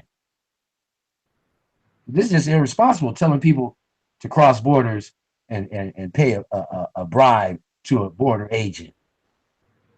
You know how illegal that is, Mr. Back to Nature? You get banned for life. You can come back home and be on a permanent list, which I'm going to get to right now. So get your paperwork right, man. Get your business right, because these immigration laws nowadays is some real stuff. People ain't playing no more. Especially when you come out on that cult stuff, that's just 2 clicks away from calling you the T word. You know, when they get Homeland Security and Transportation Security Administration up on ya.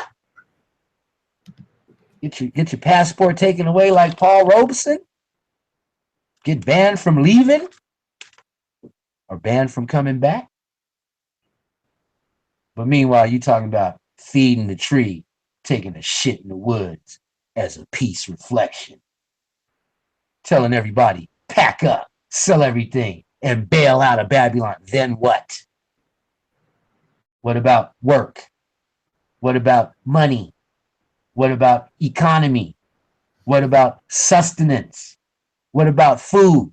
What about shelter? Wait, you want me to leave here and go live in a tent? Talking about you'll never be homeless if you have a tent? Tell that to the homeless people in LA and big cities that sleep in tents under these freeways. I mean, this don't make no sense. Maybe I'm just stuck in my Babylon Square world, right? And by the way, yes, you say, oh, in nature, nothing is made a square. Look around in nature, nothing is made a square. Let me tell you something, bro.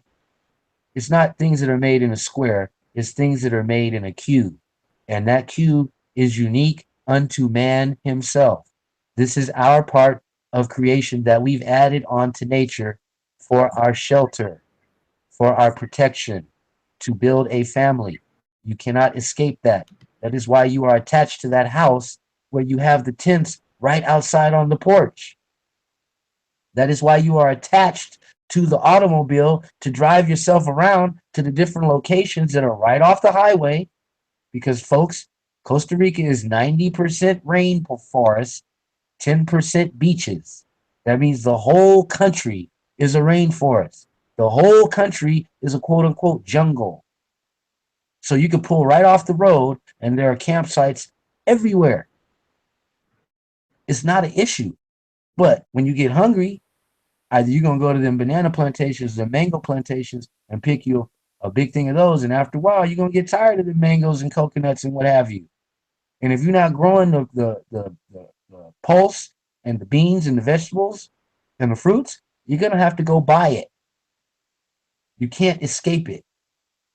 Unless you're going to live on the free range of the land and not own or be part of renting any property, no houses, no running water, none of that, you're stuck and attached to Babylon. As long as you got that phone and that computer and that car and the motorcycles and that them colones, which is the Costa Rican money, you're stuck in Babylon. So quit playing. Quit lying to these kids. Because eventually, just like you, everybody gonna have to come back or tap out or check out. So like I said, pack up, sell everything, and bail out to Costa Rica, and then what? What about work? See, I think you don't want to work, bro. I think you don't want to work. I think you've been prostituting yourself in a way where you got people believing in you and putting you up or letting you stay in their houses and stuff. But there's a price to pay for that. You know, Hershey Highway, chocolate churner, whatever you do, male prostitute don't just mean you're selling it to women. You're getting it from men too. Some weirdo stuff. But if you ain't got no business model and you got everybody coming down there giving you what little money they have left to take care of them, you have no business model, there's nothing you guys are working on. I guess the music is gonna save you, right? But anyway, I'm saying there's no industry, there's no business, there's no crop rotation, no self-sustenance. This is a fraud and a charade, bro. Unless you can show that there's some way that you're generating a way for people to work and have an economy, is some BS. It's some BS. And I don't mean business science. Now, how do you deal with expenses? How do you deal with employment? How do you deal with income? Simple questions. Please provide an answer. What is the daily operation / occupation of this melanation? So you wanted to change. What did you change? Okay. You got Keno talking about he saw one video of you and wanted to come join you. And he liquidated his assets to be free and to live off the land. But then he didn't tell you he had a family problem. And it sounds like that's what most of the people that's coming to you are dealing with. Like, fuck it, I don't want to be around my family no more. I'll go be with Nature Boy. And now Nature Boy is the father figure. Now Nature Boy is the family. Now Nature Boy is the damn prison warden who's keeping y'all locked in. I just want to know one thing. If I get hungry and I want to leave the compound and go walk and just go to the beach, can I do that? Can I do that? I don't think so. Let me know though. So let's go back further. Where did Mr. Nature Boy get all this type of mumbo jumbo ideology from in the first place? Well, I happen to do some more research, and right about now, I'm going to here. I'm going to read off a little shout out list of the people that helped me compile this last bit of information. And the roll call goes a little something like this. Where did Nature Boy get his start? Some say he was a Malachi Z. Yorkie. He was a student of Malachi Z. York. And I've heard him shout out on his Fuck a Father's Day video that Malachi Z. York had the right idea. The only problem was he did his thing in Georgia, which was still in the United States, instead of taking it outside the United States and allying up with other countries. I guess that's what you're trying to do, Nature Boy, in Costa Rica. But the Costa Rican people, government, so to speak, doesn't take too kindly to anybody talking shit about the United States government, which gives them hundreds of millions, if not close to billions of dollars over the past 50 years. So I don't know how tight of an alliance you're going to make with a country that's allied with Babylon already. But shout out to brother Asare Bey. Shout out to Kino and sister Fleur Brun doing that Unknown Society Rejects radio show, 2 hours and 40 minutes. Very, very, very informative. Very, very, very expository. Shout out to Mr. I Am Black Olay. By the way, Asare Bey, I Am Black Olay, and another brother named Shinji are on some real business-minded, eco-type travel for Black people, exploratory, learning yourself in a humble way, going around, interacting with different populations and societies, and building your brand, building your business, and showing by example how to do it the right way. I'll say it one more time. Asare Bey, brother Shinji, and brother I Am Black Ola. Y'all doing it right. And your perspectives that you give about joining Nature Boy are cool because I know you brothers want to stay positive, especially brother Asari. He was down there with Nature Boy in Honduras in the first camp where they got ran out. And the brother's writing a book. And I want to get the book because he's not telling the story, but he's giving you hints. For example, he made a list of questions for people to ask themselves before they consider giving up everything and going down and joining Nature Boy. But all I'm saying, back to the subject at hand, is in the shout out process, I learned a lot of this information through these people testifying and bearing witness to the truth of what they experienced. I was able to put all this together. People like Ashe Divine and DMT Free, people like DJ Kuda, people like Nasayak, people like Young Pharaoh, people like Let Me Explain, people like Nuff Game. I see you, Nuff Game. You dropping jewels in a 5-minute form of funk and fashion that explain everything. But me, I just have to take the long way home. So, Nature Boy, you telling people all they need is a tent and a passport and a toothbrush and they can show up and blow up and sleep on the front porch, huh? Just buy a one-way ticket and come down. Meet them up at the San Jose airport. Leave Babylon and start a new journey. Have the whole crew come pick you up. Take you to the hostel for the first 2 nights. Get up to Perisqual, Costa Rica property compound. And why is it every time somebody's arriving, somebody else is leaving? Yeah, every time someone joins, someone leaves. Why is that? And then anyone that leaves is automatically classified as a demon. Now, let's address this. You can't go out by yourself because we move as one. And the family that eats together, sleeps together, and everybody got to eat the same thing. Sounds like that Brave New World, George Orwell, 1984, bro. You want some real strict, do what I say type shit. Explain to me about Sister OG from Atlanta. A, why she cut her hair. B, why you're always going in on her. C, why you call her names and disrespecting this person who's supposed to be the archetype, the Venus of Willendorf, the Hottentot beauty of South Africa, the original fertility goddess known to mankind and womankind, and you disrespecting, bruh. What part of the game is that? And what part of the game is your followers? And I'm talking to you guys as if I'm looking in your face right now, because I'm always looking in your face when you're cross-eyed and hypnotic trance talking that craziness about your Babylon family that you hate so much, but that loved you and nourished you and nurtured you to where you are that you could run away with your stinking asses. Y'all don't say nothing to defend that sister. Y'all remind me of some animals that are deaf, dumb, and mute, but can see everything and say nothing. So anyway, can't go out by yourself. You can't question your leadership. You get ostracized, ridiculed, and told any type of denigrating stuff to make you feel less than human. But you're on your higher self, vibrating at a higher frequency tone. Give me a break.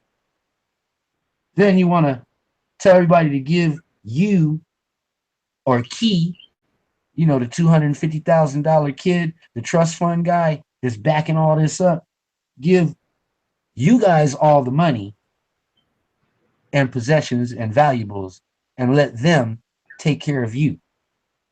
Let them take care of you. Let them take care of you because you want to be free and do your own thing. You're going to let them take care of you. Sounds like some dependency, codependency, psychological sickness, if you ask me, but nobody asked me.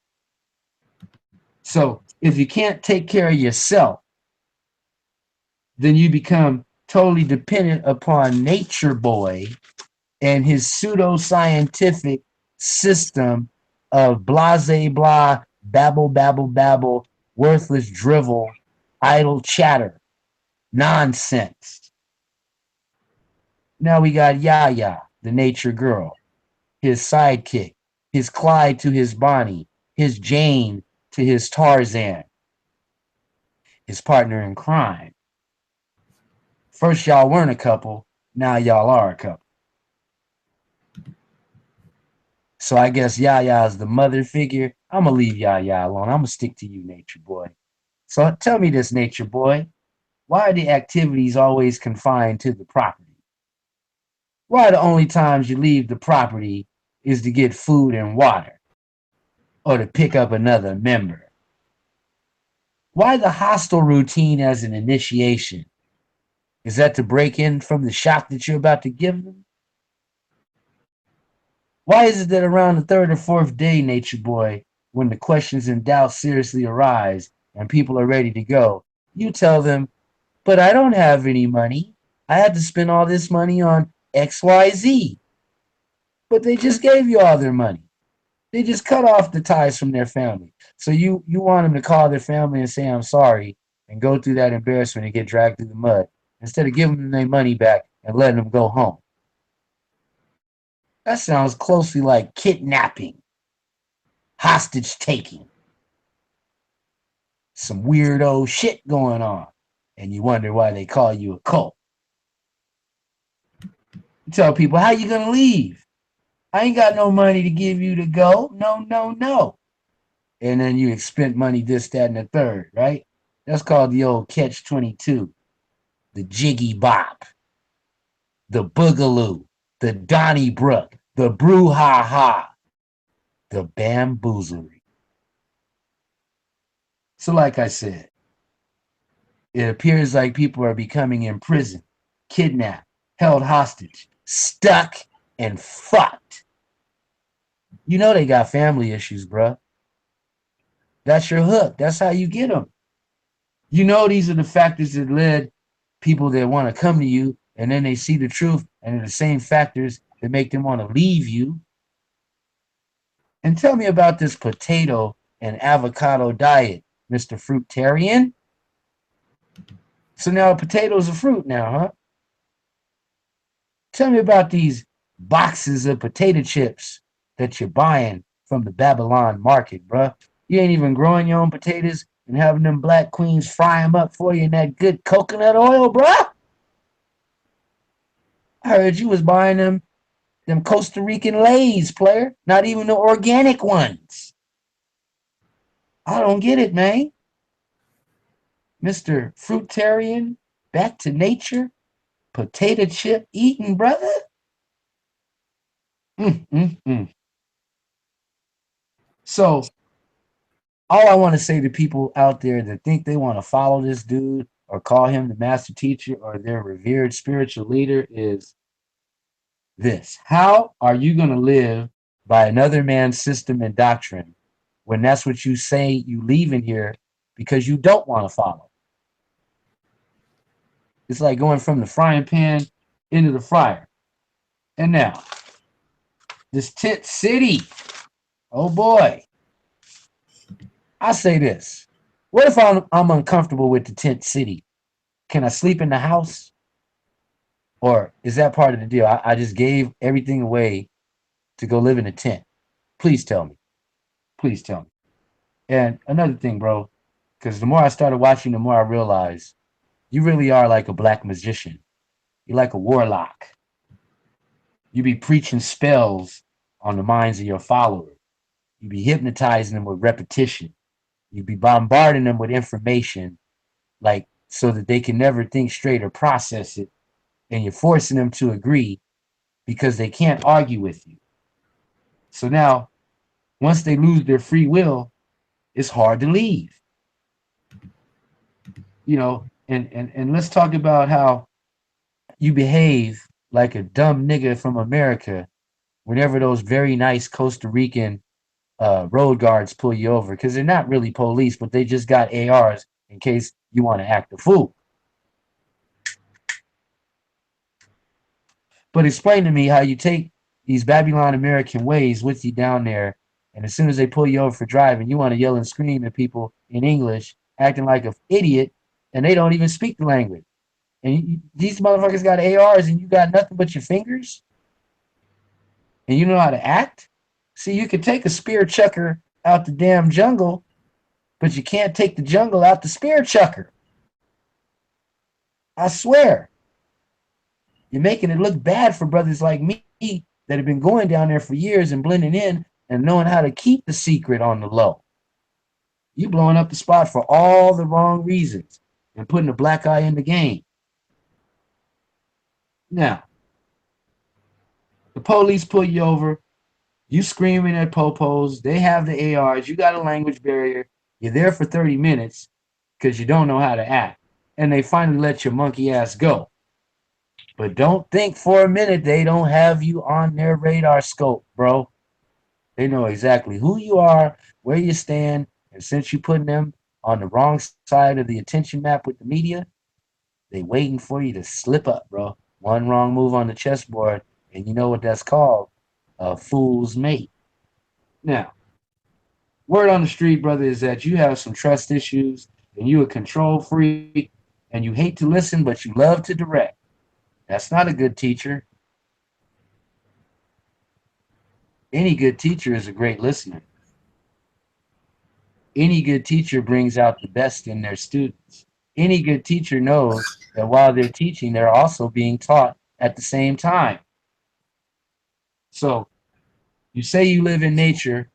Yeah, you live in nature, but you ain't about that nature life. What are you doing with the nature you live in? Just showing videos, right? Okay. I hear that that's the only reason you're going out in nature, just to make the videos to show people how much you really got it going on. Well, what do you got going on, bro? Because I watched like so many videos, not all of them, but enough to see that you ain't doing no work. Only work you doing is like Sarah Sunseti and Sarnetter and them did 2-3 years ago, like you did yesterday in the black box inside the house, the Babylon house, with the Babylon projector and the Babylon pointer stick, and you doing a PowerPoint. What's that got to do with nature? Trying to teach biology like you went to school for it. Man, faking it till you're making it. Your funk is some punk shit. Now, you away from nature, but you looking at it. You by the river on an ethereal journey, and the only thing you're doing is taking video footage for us to see. You pack up, you get your water, you go home. It ain't like you're doing it to be doing it. You're doing it to be showing it. You know, you should really be into making documentaries and commercials for your eco Echo Habitat Chamber Retreat Boot Camp, whatever you got. Build it up, square it away. I'm not trying to tear you down, brother. I'm trying to build you up. But you're doing it in a way that's foul, funky, and out of bounds. Now, what's this about making people go to bed at sunset at 6 p.m.? Who made you the warden say lights out? What's this one meal a day thing? And you got to eat it all together. What is this imposing your pattern on other people? I thought this was freedom. What is this no showers allowed unless it's in the river? What is this you can't go nowhere by yourself? Well, I'll tell you what it is. It's called read between the lines, folks. If it looks too good to be true, then dag nabbit, it's too true to be good. Okay? Now, what is this mechanism that every cult uses where you guys are a brotherhood? You work off these natal charts where you get bombarded with this information, but it's your information. As in, don't believe anybody else's information. Believe my information and only my information, because my information is the true information. Well, I'm going to tell you what your belief system is. And thank you for this, Brother Kino. Your belief system, Mr. Nature Boy, is a bunch of BS. BS, a belief system. And we know what BS stands for in the real world. Now, you act as if you know more about your followers than your followers know about themselves. What part of the game is that? I'll tell you what part of the game it is. It's called the ego-driven life. You're not a prophet. You're not an angel. You're not a leader. Clearly, you couldn't get your shit right in Babylon, so you left. Meaning, right or wrong, you outright left out. You shook the spot and got ghosts like Casper, but you still haunt us from afar with that spooky shit. Like I said before, we're living in the Jetson space age, and you want to go back to the primitive Flintstone Stone Age. Are you just a black Neanderthal or another black crackerjack? Are you just another caveman living in a tent? Another nigga selling lies on pseudoscientific nature, thumbo mumbo jumbo like Dumbo. A candy half-ass, narcissistic, self-centered, psycho bully. Mentally and verbally abusive. How can anyone give up everything and follow a Facebook pimp in the woods? A total stranger. You even asked them that yourself.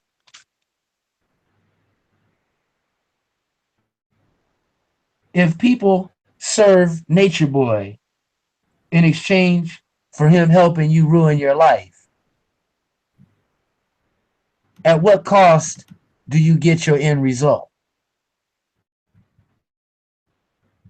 Out here fat shaming OG, calling other people in your camp ugly. Say that the reason you talk like that is because it's being real and not fake. Attracting a society of runaways and dropouts. Telling them to leave your family when all they are is seeking family. See, you know, Nature Boy, that deep down, everybody, including you, wants to be loved desperately. So you turn people from being a boyfriend and girlfriend to a reflection and a direct. You tell them the family that eats together, sleeps together. But what you're not telling them is that you're practicing black magic.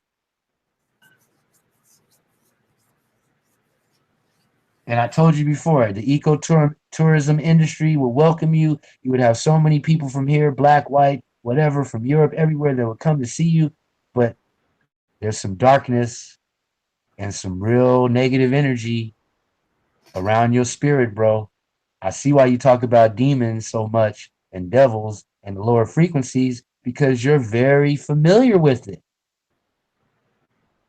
You've entertained and had them around you this whole time in the invisible, right?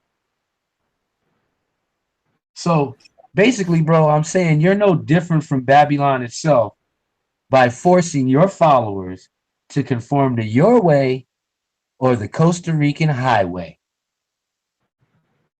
And I still can't get over it. Like, you know, cleanliness is next to godliness. Hygiene is considered something that even the ancient Egyptians were proud to practice, proud to take a bath in a shower once, 2, 3 times a day, especially when it was hot. That's some real like European filthy McNasty type. You only take a bath once a year type stuff. Weirdo. I'm telling you, the fake fruitarian eating on them potato chips. But I will give you this. You are providing a lot of content creation that provides a foundation to this garbage that you're pushing on the melanation. I'll call it ethereal cereal, which is really just a way of saying exercising that demonic system and lifestyle, entertaining the devils at your leisure. And you do so by imposing your lifestyle on everybody else. And if anyone disagrees, then you swear they are the demons. Meanwhile, you're planting spells in your downloads and upon the ones, meaning your followers, the ones chakras to crack their pineal gland and split it and then give them that black magic. Put the other world spirit in them and remove the original spirit that questions everything and has a conscience of its own.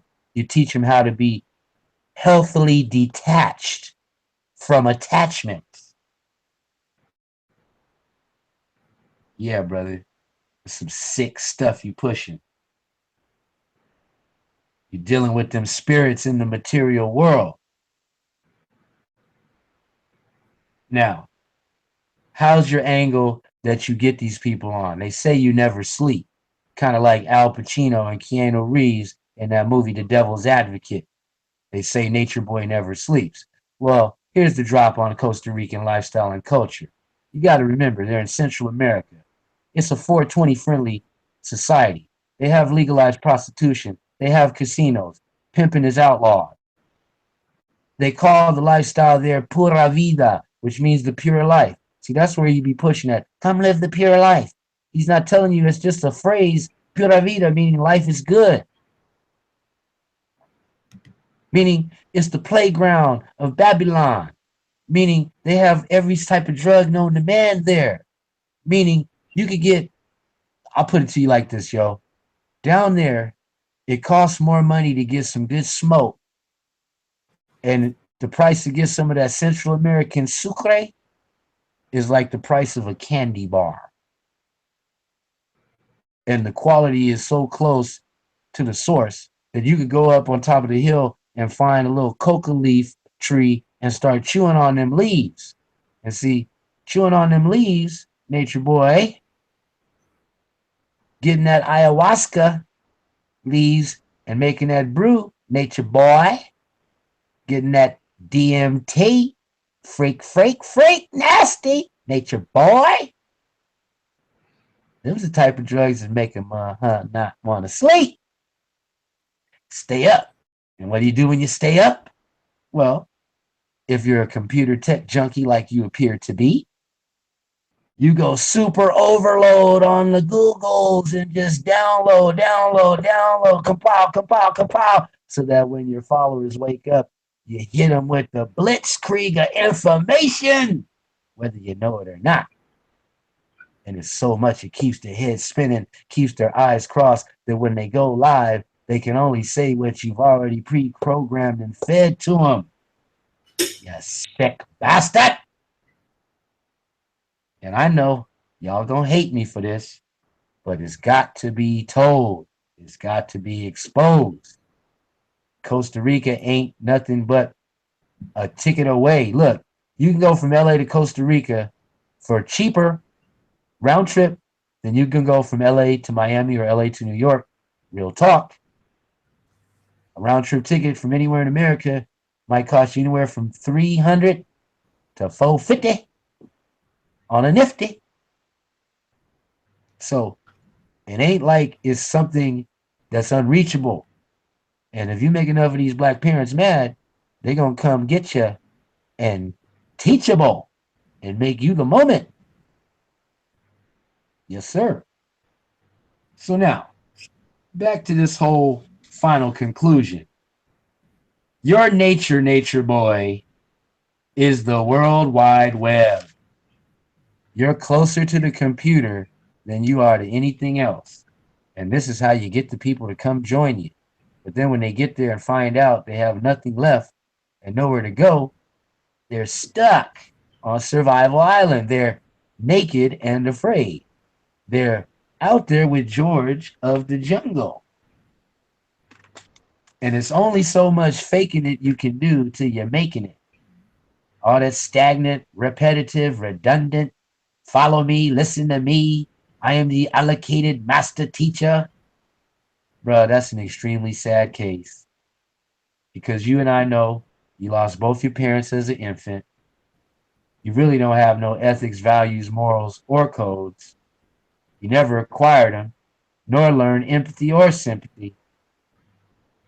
You were never really brought up with a family in the sense that we all know it traditionally. You lack the structure, the individual relations, or peer groups, which puts you in that pimp or die mentality. People from the hood know what I'm talking about. Pimp or die motherfuckers, they'll rob their own family and smile in your face and act like they ain't did nothing. And when you question them about it, they want to raise their voice and argue and cut you off like you're the one that's the criminal and they're the victim. So when it comes down to stuff like that, and you're never brought up with a family structure or individual relationships or peer groups and what have you, you become robbed of the opportunity to experience a healthy childhood. Hence the Peter Pan syndrome. I don't want to be responsible. I don't want to put up with authority. I'll run away and I'll take the runaways with me. Well, Pinocchio, you're on Donkey Island now and your nose is starting to grow.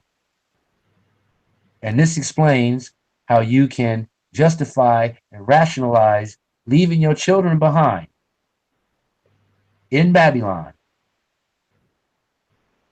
and then having more orphan children come join you. It's just don't make no sense. It don't make no sense. But yet you say, fuck Father's Day because your father fucked you and now you're fucking your kids like your father did. And when they ask the mamas, Mama, where's daddy? I guess she's supposed to show the kids you on Facebook, right? Wrong. So, did you leave your children behind? Do you have a baby mama or two or a few? And when they say, Mommy, where's my daddy? Is all she can say on YouTube. You talk about this RNA activator, but yet you're anti-life. You say no kids allowed, leave your kids behind, no women can get pregnant, but yet you said earlier in one of your videos, when you leave, you're either going to have a bunch of wives or no wives at all. Now, which one is it, bro? And how do you deal with, because see, the laws of nature say that if you have intercourse, like you love to talk about so much, the likelihood of having a baby is high if the woman is fertile, especially if you do it more than once. So if you're so Mr. Nature, why is it that you're against having children around when they are the procreation or the recreation of life itself? The greatest gift that we can give on this earth is the gift of life. So what are you really talking about?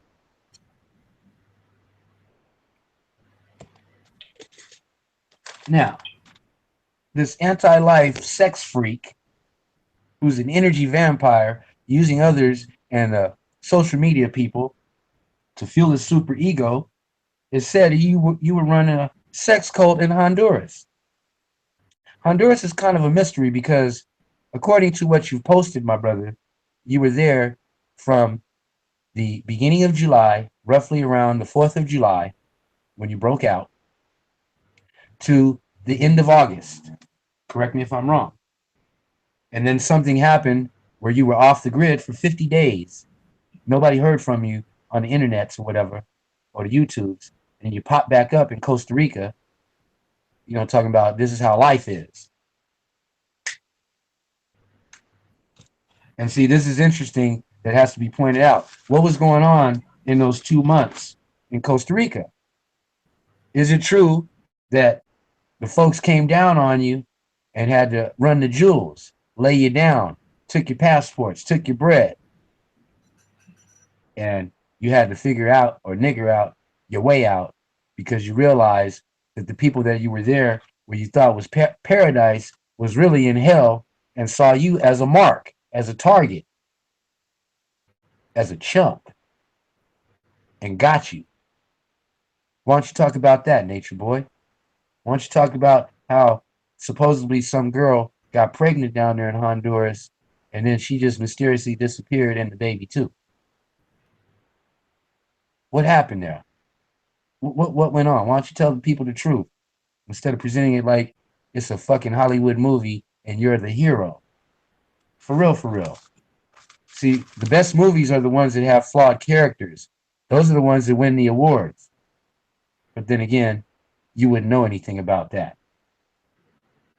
So now, we're talking about the Honduras sex cult and what happened. People want to know. Please tell us. Okay? So then you come back, and while you're on your station, I noticed you posted a clip of Charles Manson talking about time to get back to the jungle. Well, I explained earlier about Charles Manson, and anybody who admires him or thinks that what he was saying was some real shit is pretty damn sick. You need to be checked out, bro. You really need to be checked out. Now, about you and your 12 disciples, right? That sounds like you're on some Jesus freak.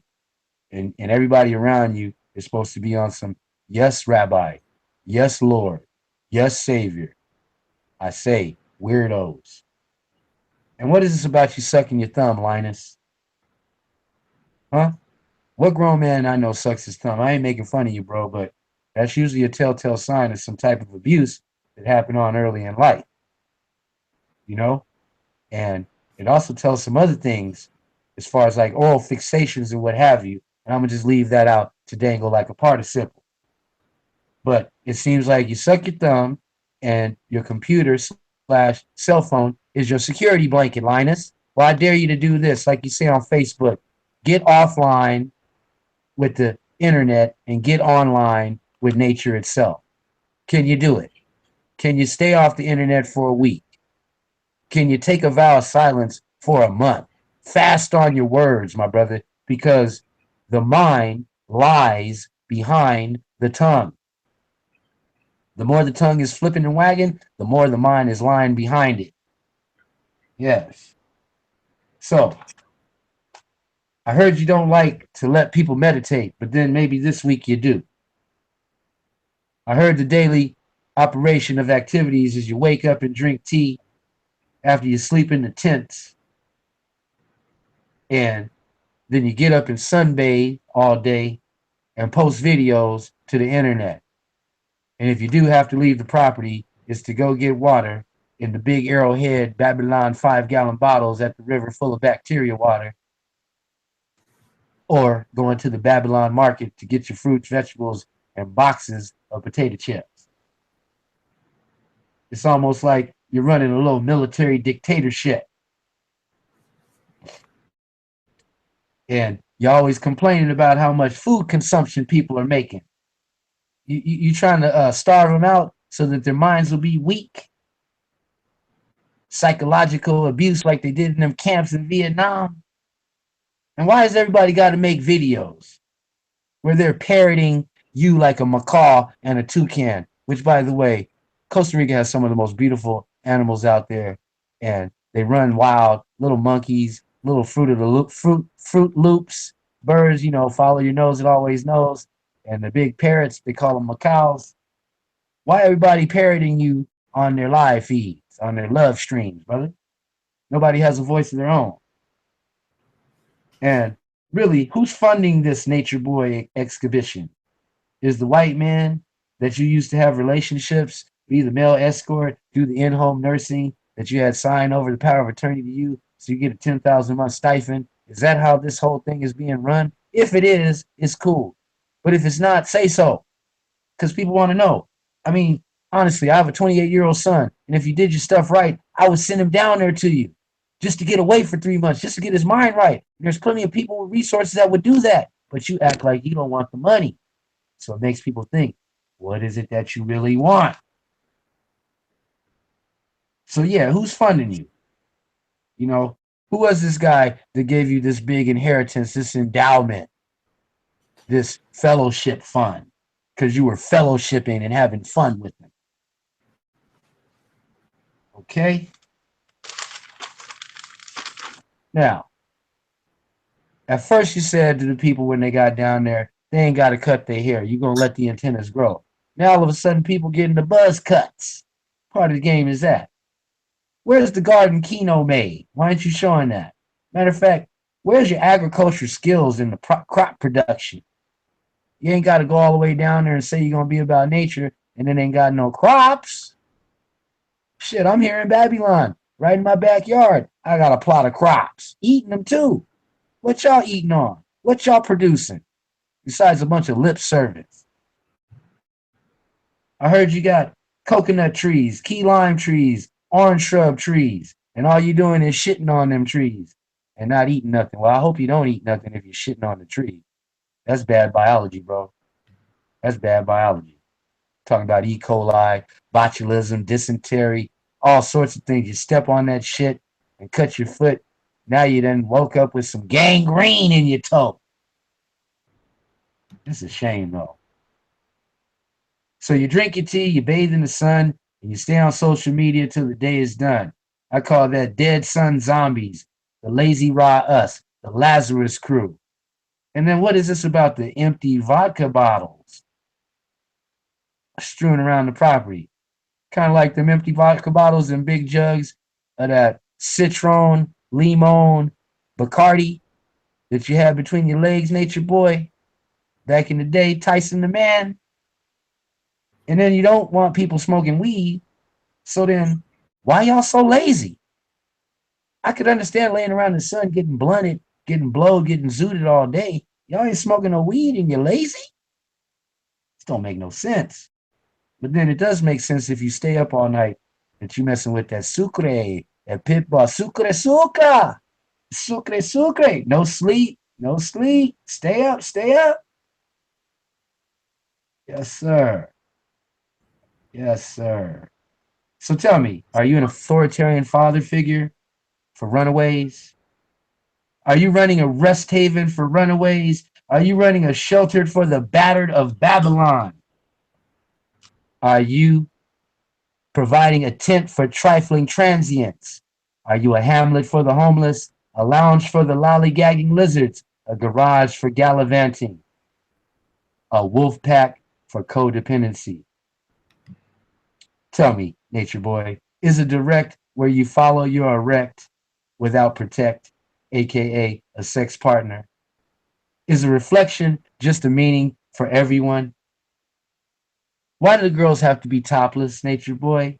Are you a titty freak? I heard you made them stand up against facing each other, the guys and the girls, one night and flick each other's titties until they got aroused and then told them to turn the energy inside of them and do the reverse kundalini. What type of black magic orgy freak shit is that, bruh?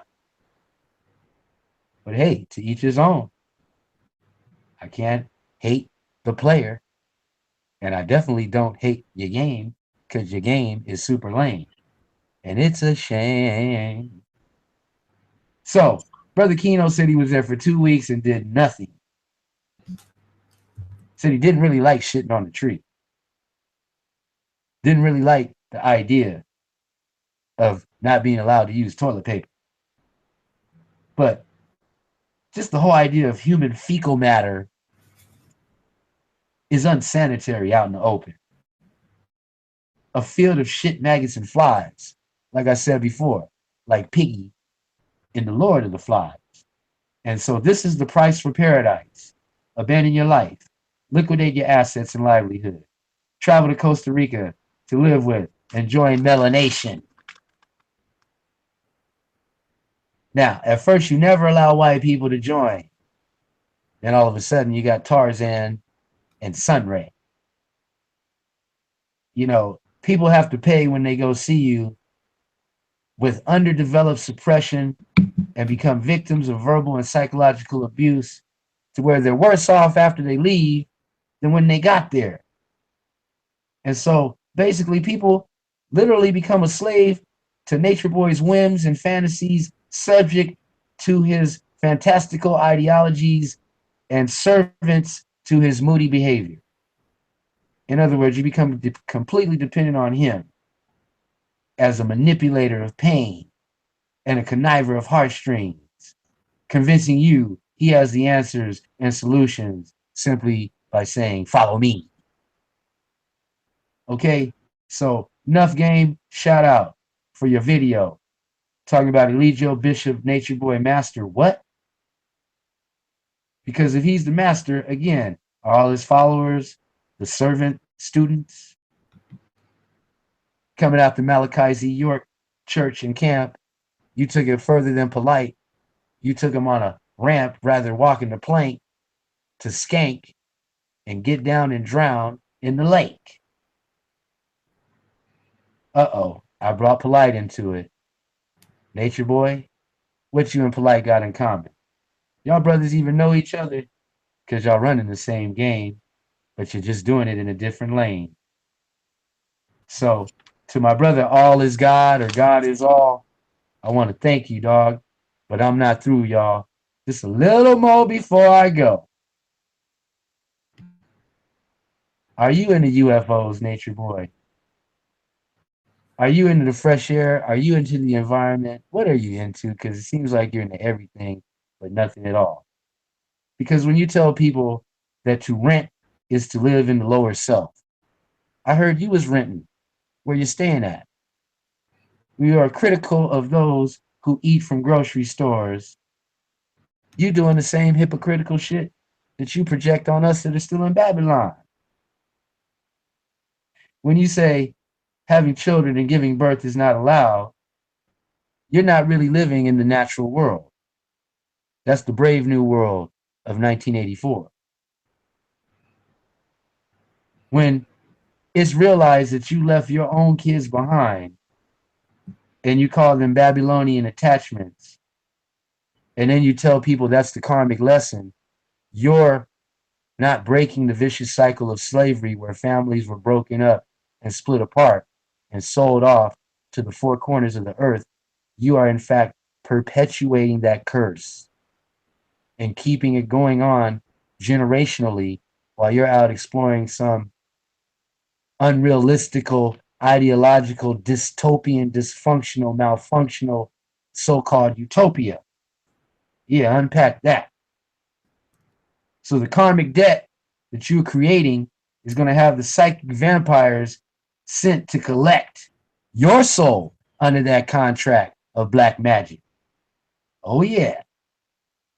You win it. You made a big mistake, Nature Boy, when you put that video up talking about Dr. Sebi was a fraud. When now it's being uncovered that right about the time he passed away and made his transition, you show up in Honduras. You show up and now you pick up a platform and a format where you're promoting that you're the guy.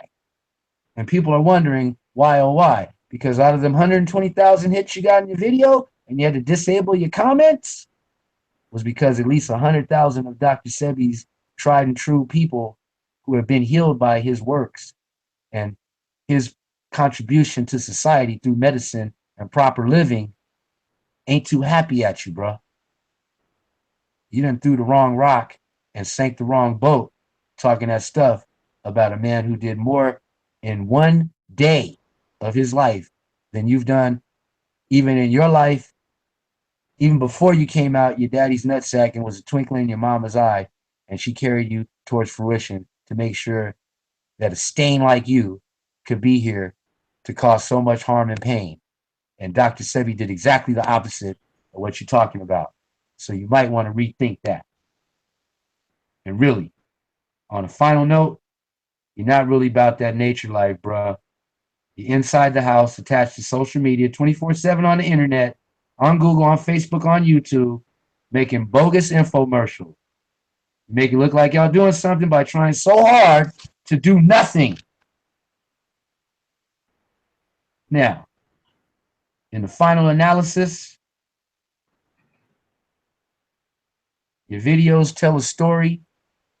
Everything you say and do can and will eventually be held against you in the court of the social media. And brother, you can live true. Baby, you can live trife. But whatever way you live, you got to live your life. But you're running out of time and you're about to cross the finish line. The finish line. And that, ladies and gentlemen, is the conclusion of the Melanation Sinsation explanation of the ethereal serial of the Nature Boy, Golden Child, Jungle Bunny, Third Eye Pimp named Spirit Chucker show. Got to go. Damn, that was the coldest breakdown, takedown.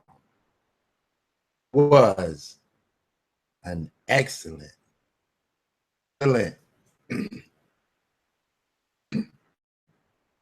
of this show. For those of you who may not know, cousin or daughter or brother or someone life and looking for a way out, and trying to change their name to play a different game. Temptation. These Fox, Hard and True 45, GG, and for sure, Big Sean Lee. Supporting our channel. To put that expository together. Any other issues going on in this world you'd like us to attack?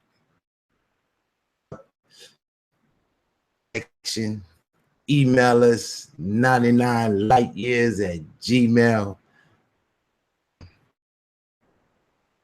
Happy to explore the information. This was not a name calling for the sensation and the explanation. Oratory journey event. Boy, back, homie. That Fruitopian link. Let you get it in. I'm your boy, Digital Pitt Boss. Brought to you by Blaqink to make you think. New. Hard. And blessings.